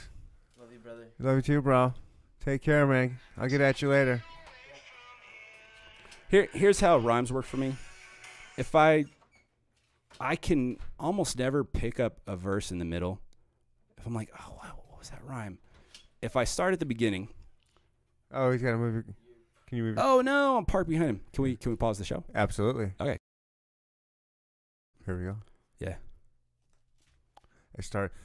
Speaking of your song, One Man Posse, how do you get it on the radio? Like, have you tried getting it on like is that something you try now or want to do, or like how does that work? Right now it's just sending it to people. So it got played on KKFI 90.1 because I know Kiz from back in the day. He played me and Lou Rip kind of teased with one of our tracks last year from our Mokes project, and he played that on the radio, and then played this when I put out the Project Lucid album. Like that got some spins on 93.3, but it's like the DJ who's spinning that set has to know about it and want to incorporate it, or I don't know that much about radio. The program director, maybe that sounds like the right sort of role. Yeah, program director. And I do know the people I need to ask these questions to. It's just like one foot in front of the other, not being able to do everything immediately. But that's also an aspect of just putting One Man Posse out as a single, because I have a full-length LP, 11 tracks already mastered, ready to go. And it has like 3 videos for it already, and that kind of thing. Music videos? Yeah. You've already done them? Yeah, dude. Oh, cool. I've got more videos in the can. So that's part of like setting up a runway to try and release stuff. But then so you have a whole album, right? One Man Posse is a lot about, getting figuring out like who's the distribution I'm going to go through, how, metadata. What do what do you fill out on your on your wave, your MP3, when you submit it, getting all the credits right. And this is all, a lot of this is stuff that I'm still working through, but then also trying to make sure that the people who worked on that track, if they're registered with another, like, ASCAP or BMI or whatever, make sure that there's an allocation of credits to them, that kind of thing. Because, I've been blessed with a big network of producers and musicians and people that I get to make music with and collaborate with. But then I think that when and if I catch traction and start making money for it, if I don't have the mechanism in place to get people what they should get from it and what they've put into it, the percentages basically, then I'm not just doing a disservice to them, I'm doing a disservice to myself, because that disincentivizes people into working with me. And the people that I work with, we've been fucking with each other since way before anybody was getting anything for this. Yeah. But they are also like some of the best at doing what they all do. Yeah. And I want, if I start to make it, I want them to make it too. I want us all to come up. Like, I have an overarching dream that, in essence, just me and whatever, network of creatives that my life is interwoven with, that we perpetuate collectively our own work. I've fallen in love with collaboration, I would say that, like, my album coming out, the stuff that I've put out, like, my name's on it, but maybe I did have to work on it, because you're the one driving it, right? Like, no one's making the album for you, or at least in my case, no one's making these albums for me, but there are a lot of people contributing their time, their talents, a lot of times thanklessly, except for, me being like, hey, thanks, dude. And it's all because we share a desire to do it. But if you're going to build it into something that can be sustaining or something that can, take you next level, then you also have to have, you can't just design a nice house without knowing where the ductwork is supposed to go. You know what I mean? And I've never known that stuff. Mm-hmm. And so that's a lot of the One Man Posse DIY approach is, no one's setting stuff up for me, but if I know the right questions to ask, I know every question. I know someone that I can ask, and if they don't know it, then they can probably refer me, or I maybe know a few people to ask. I get it. One of the big questions that I don't have an answer to right now is I'm going to do a remix contest for One Man Posse. And it's the kind of thing, like I have sort of the rewards and timeline and everything worked out for what that would be, so I could host it through like SoundCloud, but then it's only going to reach the producers sort of in my sphere, and my homie Matt Peters, who does a lot of my music and has done a lot of my engineering. He's a musical genius.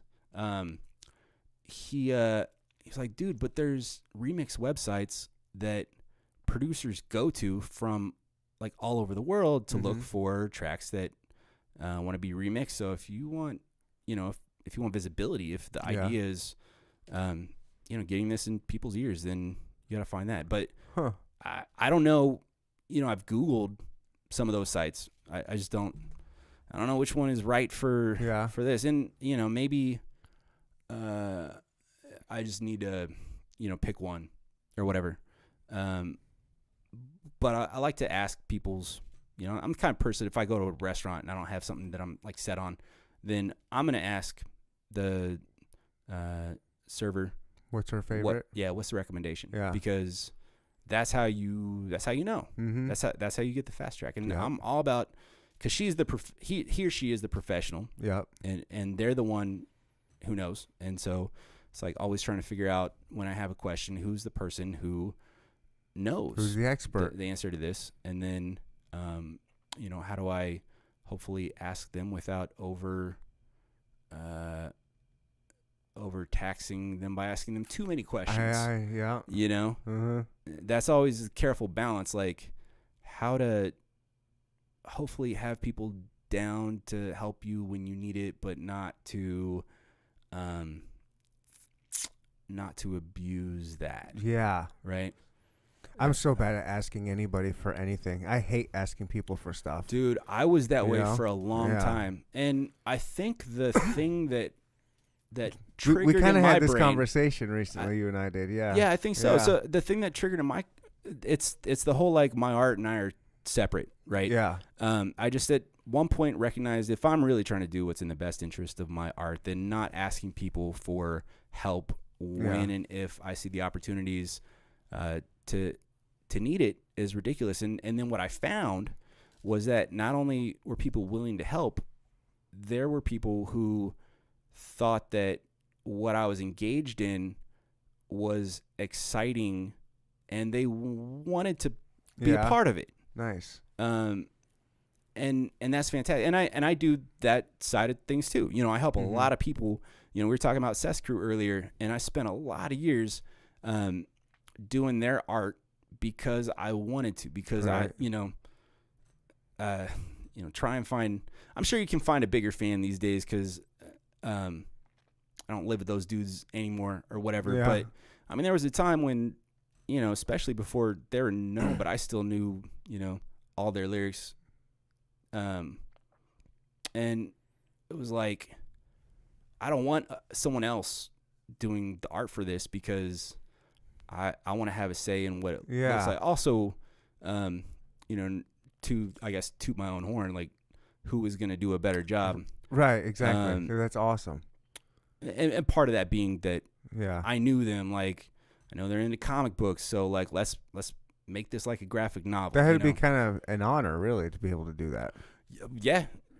I think I treated it as such. Certainly, like the most recent album cover I did for theirs, which was the first one I had done. First art I had done for them since they signed with Strange was for catastrophic event specialists, and UB reeled me in on that to do the cover, and yeah, man. I mean, I was hella honored. At the same time, like doing art professionally that's like my day job, Right. So I recognize that, in a way, I'm just like the right person to hit up to do this. There are other people that could certainly do it, and they've, gotten some really good artists working on other stuff that they've done, and some of whom could have done that. But that I had the capabilities to step in, and when we were talking about it, and it was like, okay, we want to have, because UB pretty much had the idea of. Are you familiar with that album cover? It's like No. So catastrophic event specialist, the album cover. It's I could probably pull it up. Yeah, you can pull it up. There's like an explosion. Yubi's in a suit, and he's getting. All right, what should I type in? Just do Cess Crew catastrophic. I think that should get you there. So it's like, okay, we want an explosion, and Yubi's like getting propelled from the explosion. The Black Lives Matter thing had just started. Oh yeah, this album cover. Yeah. And so like I got Gotti on the top with like a line of police, and you did that cover? Yeah, man. That's dope. Yeah. How do you even do anything like that? How do you even begin to do something like that? It starts with a conversation, and then sketches, and then like for this, it was a lot of photo sourcing. So Gotti and That's Yubi, so sweet. They did a photo shoot, and I had a ton of photos to pick from, and then it's figuring out what's the composition of the album, and what are the expressions, what are the ways that they're turning their heads, or whatever that kind of fit the best within here. Then the conversation is like, what goes inside the crest, and what does that represent? What it's kind of like, it reminds me of his Grand Theft Auto. Yeah, absolutely. And I would say, like, I never actively. I think I was doing Grand Theft Auto-y type art when Grand Theft Auto came out, but it was definitely such a tight style, right? That, I mean, it's hard not to perpetuate that, or kind of, it's quantifiable. Like, you can look at it and it's like, it looks really cool, but as an artist, I can also look at it and say, okay, these are the steps to get to that illustration. And so that's a finished look. And so that's something that, if I employ those styles, sensibilities, or like that framework or whatever, then I can kind of deviate and do other stuff. And I'm painterly, so if you get like some stencil work or spray paint or something in there too, or whatever, it's fun to not just have it look digital or whatever, but album covers and stuff, it's hard for it to not just be digital, because that's the world. That is the world. Yeah. That is the world we live in. Mm-hmm. Digital world. So you have an album all done, and you're just queued up. Yeah. And then do you have a date that you're going to drop it? No. So here, a decision that I made at one point was, I will never set a release date until everything is already done for what's being released. Okay. Right? The album cover is not done for that. Are you going to do it? Yeah. I don't really. I didn't know if that'd be like the one thing where you would just say, all right, someone else do this for me, since I always do it. No, it's just too personal. It's got to be me. It's all DIY. Absolutely. Down the road, I'd love to especially if I got the resources, have other people maybe do it. I'm still in the process of opening up to a true collaborative spirit. But I'm coming from a state of mind that I had in art school where, like, I need to do everything for myself, and it needs to be, me encapsulated, and it needs to be the deepest parts of myself, just like put in these paintings or something. Mm-hmm. I mean, it was a realization, an epiphany that it's not less me if other people work on it too. Yeah. And really, it doesn't matter nearly as much who owns what part of something if everybody that is working on something makes it better, right? Like the pyramids. I mean, I'd have to think about that one for a second. I feel like that. I'm not gonna, waste airtime right now. But yeah, so I think my analogy would be like sand slaves. Sand slaves. Not sand slaves, but sands, like minus. I won't have slaves in the analogy of like how my art works, because I'm probably far removed from, a pharaoh or type of person that would have interest or power and money to, force like tens or hundreds of thousands of I don't people think they to were do things forced. I don't think they were forced. I think they did it out of love. Think so? Or there's reason to believe now that they weren't forced to do that, because it would have been too many people for too long of time to have been forced to do it. They would have been having to put love, because it's so precise. Like, if they were being forced to it, there'd probably be too much fuckery. Too much stuff would have gotten messed up along the way. It wouldn't have been as perfect. Okay, so think about it like this: if say you got a gigantic guild of masons, Mm-hmm. who all have, well, maybe they would be precise, but so these weren't masons that were building the pyramids. They were people. Would their love of what they were doing, Or their be the belief in thing, it. be the thing that engineered the precision in it? That would have been whoever was, the project manager on it, the person overseeing. Yeah. And would they not Sure. have as likely been able to say, move that stone, 2/10 of an, I don't know what the measurements they were using back then. Inches, of course. And Egyptometer. Yeah. Would they have had better luck getting someone to do that if that person was in love with the project versus if, they might get dismembered or whipped for not doing it? Sure, but I don't know that you can. Now, we can't know. And Right. I personally don't have, I don't think you could say like a horse in that fight. I think that's murder. Yeah, I don't know either. It's just something I've recently heard. I think there's good information out there that suggests that those people were not slaves, that they weren't being forced to do it.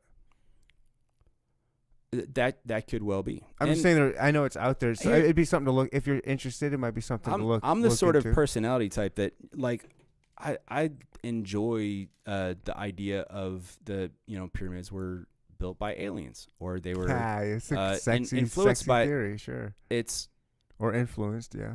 yeah. Now we can't know. I Maybe think, we I never think, know. I think that we're really just arrogant in our technology, and to assume that because people lived a long time ago, they couldn't have figured out the things that we have trouble figuring out now is a really sort of just pompous and asinine presumption. Well, they didn't have the internet. They couldn't have been as smart as us. Which only has made us more intelligent. Yeah.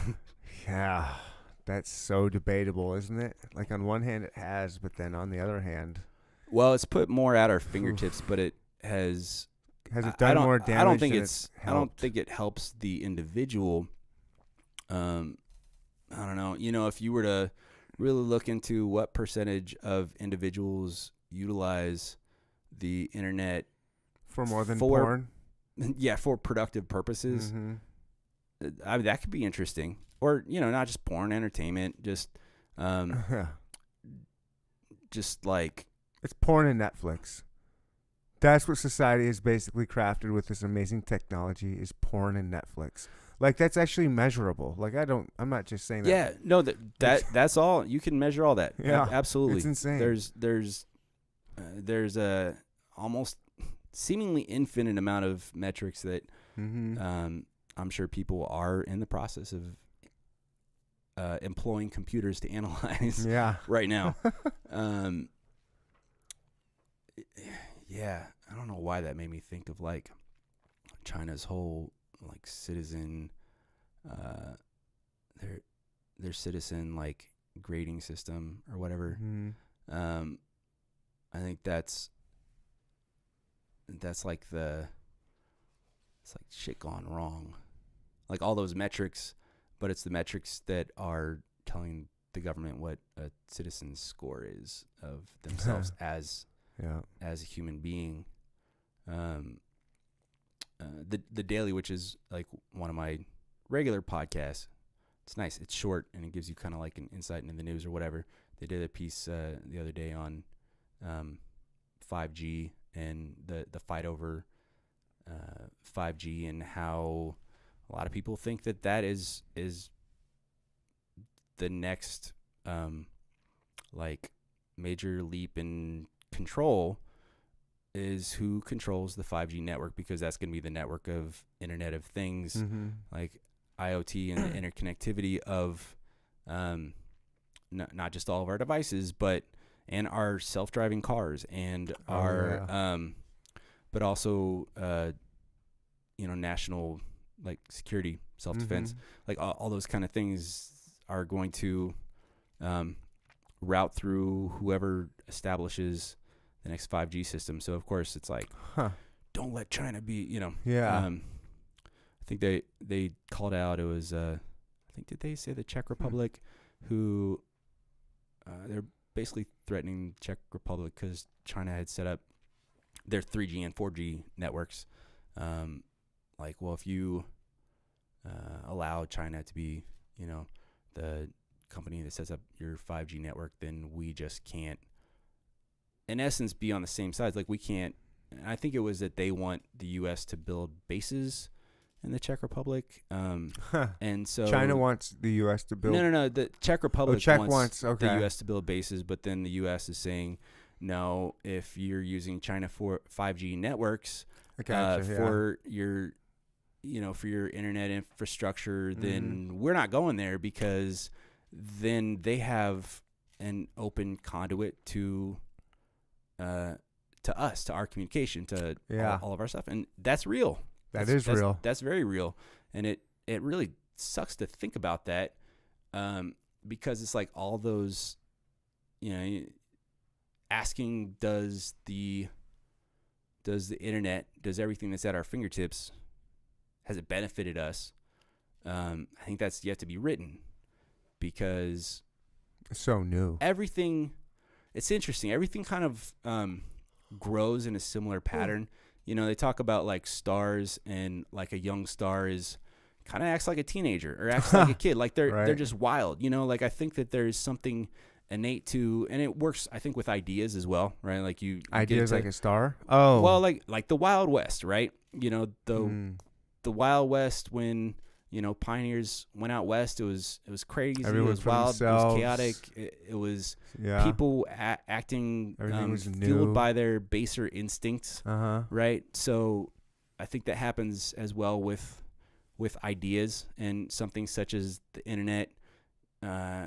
People's interest in just going and using it for porn instead of like learning a language or something, learning stuff. Yeah, dude, my love for podcasts, I'm addicted to to podcasts. Nice, I am too. In general, Obviously.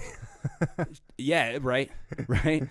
Dude, I think that podcasts are sort of like a renaissance. Like last night, I was listening to a podcast on the sound effects in cartoons. Just how they're made. That's awesome. That's old. That's got some history. That's absolutely. got some history to Well, it. It goes back to early 1900s. It's Right. like from the very beginning. Back when cartoons were made Coconut for shells, adults. taking coconuts together. Exactly. Yeah. And they kind of had some of those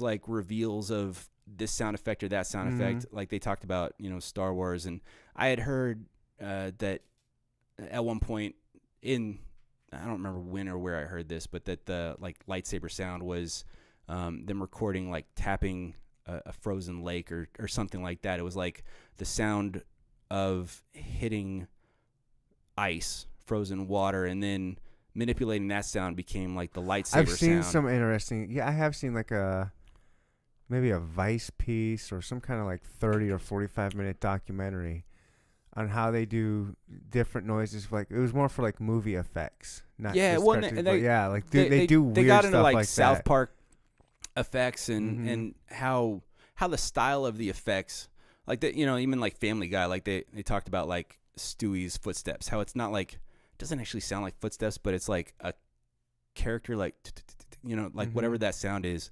Yeah, I'm bad at sound effects, but that it doesn't have to be realistic in cartoons. Like it has to be realistic Right.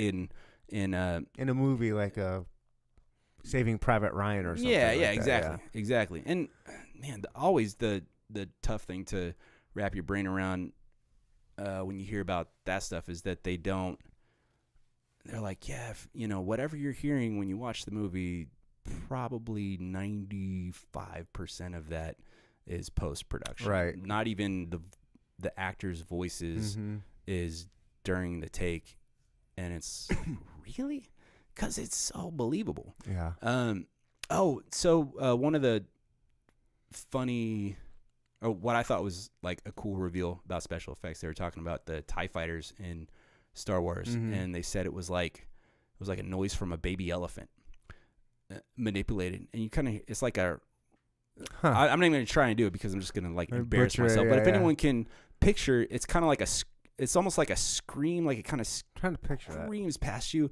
And Elephant. then if you think, What? elephant okay, I got you. Yeah. trumpeting, then it Yeah. kind of I works. got you. Yeah, Oh yeah, it does work. but you wouldn't. Manipulate it for a little bit. Okay. But when you're watching one of the most awesome, sci-fi movies in history, you're not thinking baby elephants. You're thinking, oh damn, they're gonna get that X-wing, or like, I'm gonna be thinking about baby elephants now. Yeah, man, podcasts are the shit. Dude, I got like over 100 episodes into like the history of Byzantine Empire podcast, and it's like if I'm washing dishes, or because I do visual arts as a job, if I'm doing something that does not require. I'm a mailman. I listen. That's all I do. That's what I love about my job, is just listening to podcasts. Dude, you can get lost in really, really amazing stuff. Pirate History podcast is like another one of my favorites, and then stuff you should know, or like you kind of, I get on like tangents of finding. Yeah, I love the story podcasts. That there's probably a resolution or whatever. Right. Like maybe it's sort of a true crime, or it's like about those true someone's crimes life, are huge. Everyone loves the true crime ones. Those are huge. Yeah. Women love them. Yeah. They seem to gravitate towards that. Yeah. I mean, guys do too. I don't know. What They do percentage. too. Yeah, but more women, I think, kind of tend to gravitate more towards the crime ones. It could be. Yeah, I think that's. Yeah, I don't know. I think I just read that somewhere. Maybe I overheard it from a guy in a bar once. Probably credible. Maybe. Probably is likely to be true hearing it from a guy in a bar as reading it on the internet. On BuzzFeed or something. Yeah. Yeah. So what's next for you? What do we got? So you're waiting, just trying to get everything together I don't know. for so the One Man Posse remix thing, and I have a t-shirt design I've been working on for One Man Posse, and then I have all this music queued up. A lot of it has loose ends to tie up, and so it's kind of like whatever ties up the loose end next is the next thing. Right. I have video shoots like planned and pending, and people who said they wanted to help me out and then don't return my messages or whatever, and then you want to give them time, like, oh well, maybe they're just busy, and in like a month they'll be free, and then you kind of keep getting the same lack of like response. Sure. But then they say they want to help out, and then you gotta decide, okay, I'm gonna reassess the plan here and make a new one. And so there are things that I'm in the middle of that, and then like I said, there are videos that are already done. Wow. So the hope is to not let things lag, to build a little bit of some momentum, buzz with this track. Most likely the next thing that comes out is going to be a Mokes, either a single, or we have an EP that is pretty much ready to go as well. And we have a video that goes with the EP, but it's kind of like a deep artistic video, it's really dope, but we probably need to precede it with another video. A lot of what I've done is engineer where I want to be in like 9 months, but then I'm trying to like fill in the pieces from now till then. So I have projects that are slated for after I even drop my full-length album. Oh, wow. But then the album deserves to be set up and have some buzz to feed off of, Boy, and that's a lot going into all this. That's a lot to think about. Yeah, it is. Yeah. I'm notoriously overthinker. I'm sure. Yeah. No, I mean, not in my brain. No, I know what you mean, but yeah. You can't evaluate the angles too many times. I'm sure it's like I'd like to make an analogy to like a tactician, like planning out the strategy of their assault on a particular like battlefield or whatever, just thinking through the contingencies and thinking like how it has to unfold, and you need one thing that evokes a response so that you can give the next wave a little bit more leeway to be more effective, and then you want to be able to preempt a little bit what the effect of that might be and engineer the next thing that would come in to be the thing that would take advantage of that.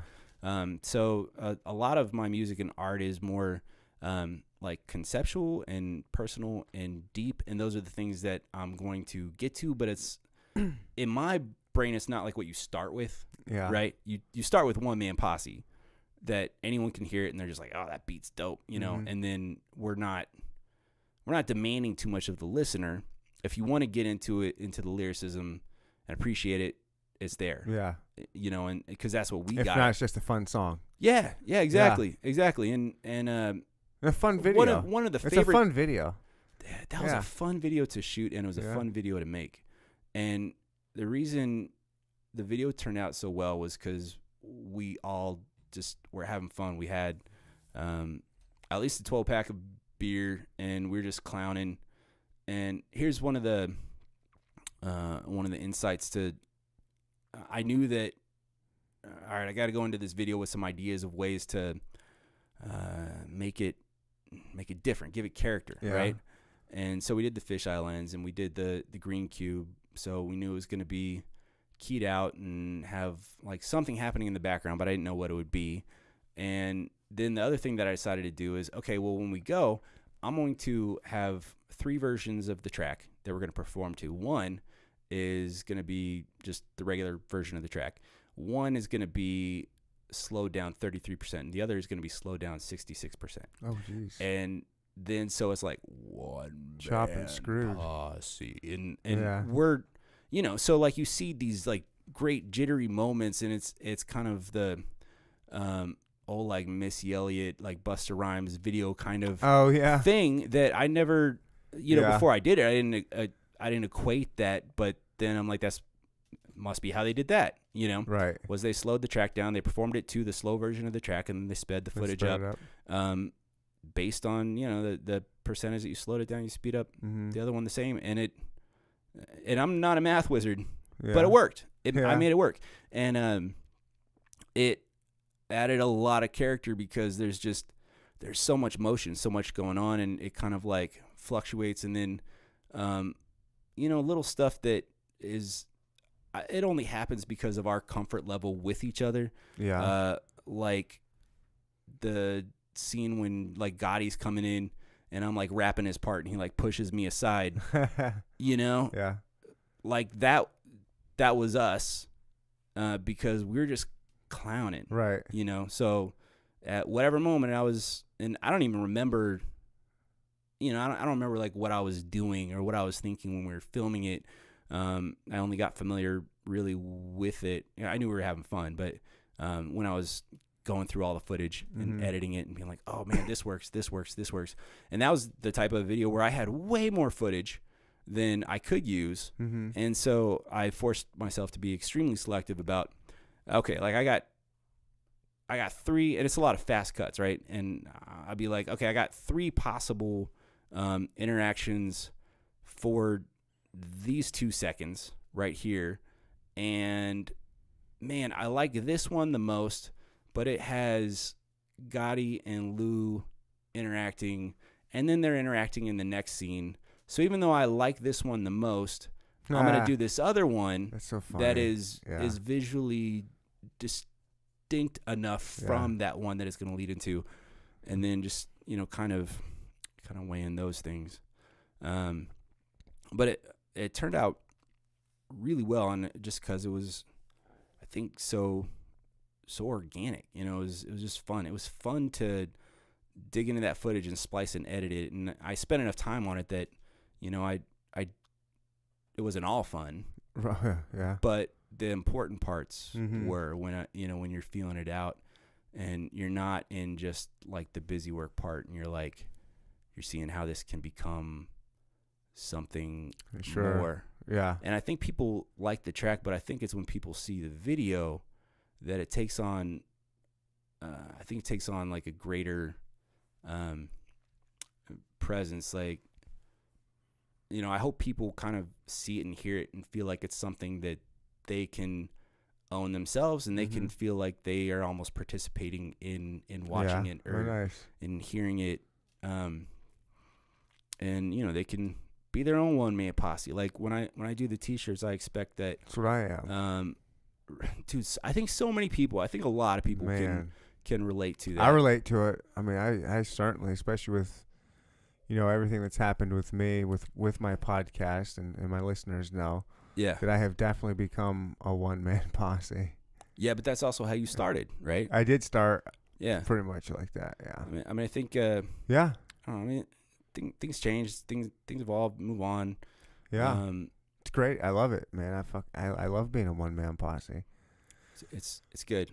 I hope that everyone feels, you know, that they can they have a one-man posse within them. I was trying to think of a good like gender neutral or gender flip like version of that for like women's tees or something like that. And I could not come up with one because it's at that point it's too PC and it doesn't sound cool. Yeah, you could get into So- trouble there. That might just have to be Too bad. it's just one man posse. Yeah. One-man posse it is. Don't twist it. Well, Yeah. man, I appreciate you being here. Thanks for having me, man. Is there anything you want to just put out there right now? I'm going to give you this floor to pimp what you want. See, I've had above. Oh, I'm going to put Yeah, you. well- let me spotlight you there. It's got your name and your website. Oh, no, what happened to it? Wait, it's chesting. Issues with the computer. I'm on social like a lot. So Instagram is my platform of choice. I Mine also do too. Facebook. I like that it's not trying to tell me what I want to see personally. It's Right. just accepting that I picked whose feeds I want to follow, and then it shows me that stuff in chronological order. That I like that. I do too. And there's something about it, maybe because it's an image-based platform, that it doesn't attract a lot of the topics, a lot of the divisive shit that you find on like Facebook. Yeah, somehow Instagram innately avoids that. I presume it's innately and not just something like magical happening on the back end or something. But at LucidFlows on Instagram, or I do have a LucidFlows artist page on Facebook. I try and, update it, but I mostly put everything through Daniel Lucid Bartle, which is who I am on Facebook. You got a show opportunity, you want to holler at me, I'm lucidflows@gmail.com. If you want to just check out my website, it's lucidflows.com. I'm fortunate. There's not a lot of Lucid Flows. There's a ton of Lucids. And most people know me by Lucid because, but I'm not even like the only Lucid in Kansas City now. Yeah? Like I maybe was when I donned the name back in, what was probably like 99 or 2000 or something. But it's old school as it gets right there. Well, in my world, yeah. But that was as much like, doing graph letters and stuff. It was kind of like Lucid Arts is what I've determined is sort of my visual arts, or like if there's a company version, it's Lucid Arts, and then Lucid Flows is like the flows. It's what the doing the art. Yeah, I mean, follow me. I have a lot of stuff queued up to come out, and I think it's good. I think it's worth checking out. Well, hopefully, if it's all as good or better than One Man Posse, it's going to be phenomenal. And I gotta close out with a verse. Just close out for a verse, and then I'll hit end like as soon as it's end. Thanks everybody for listening and tuning in and watching. However you got this, big shout out to everyone that's made this happen. Robin that was here earlier, Lucid, and again, guys, like, rate, review, all that stuff. And again, this is my campaign to be the best podcast in Kansas City for the Pitch Awards. Take it away. Take it away, Lucid. Ha cha cha. A wheel words of verbal Krav Maga and spit hot lava through every shuda chakra. MC for lama cha, my tongue's a blade slice katana. They say I'm nice with the blah blah blah, but so sick as steez only over time has been achieved. The early bird gets the worm, but the second mouse gets the cheese. Well, everyone's in such a rush to wait. I was always running late, busy doing what it takes to achieve something great. An underrated artist to guard what to suspect is rare. For yet aware with the skill that I possess to share. Rhymes and effective claim me fresher than a breath of air, more debonated, fret of status in and out a set of stairs. Whoever dare enter in a den of bears, best beware the size of the sauces inclined to find flesh to tear. Headed where the wild things are. Be back once the crown's finally yours and going rise to the stars. Thank you. Thank you. Listen to Neanderthal.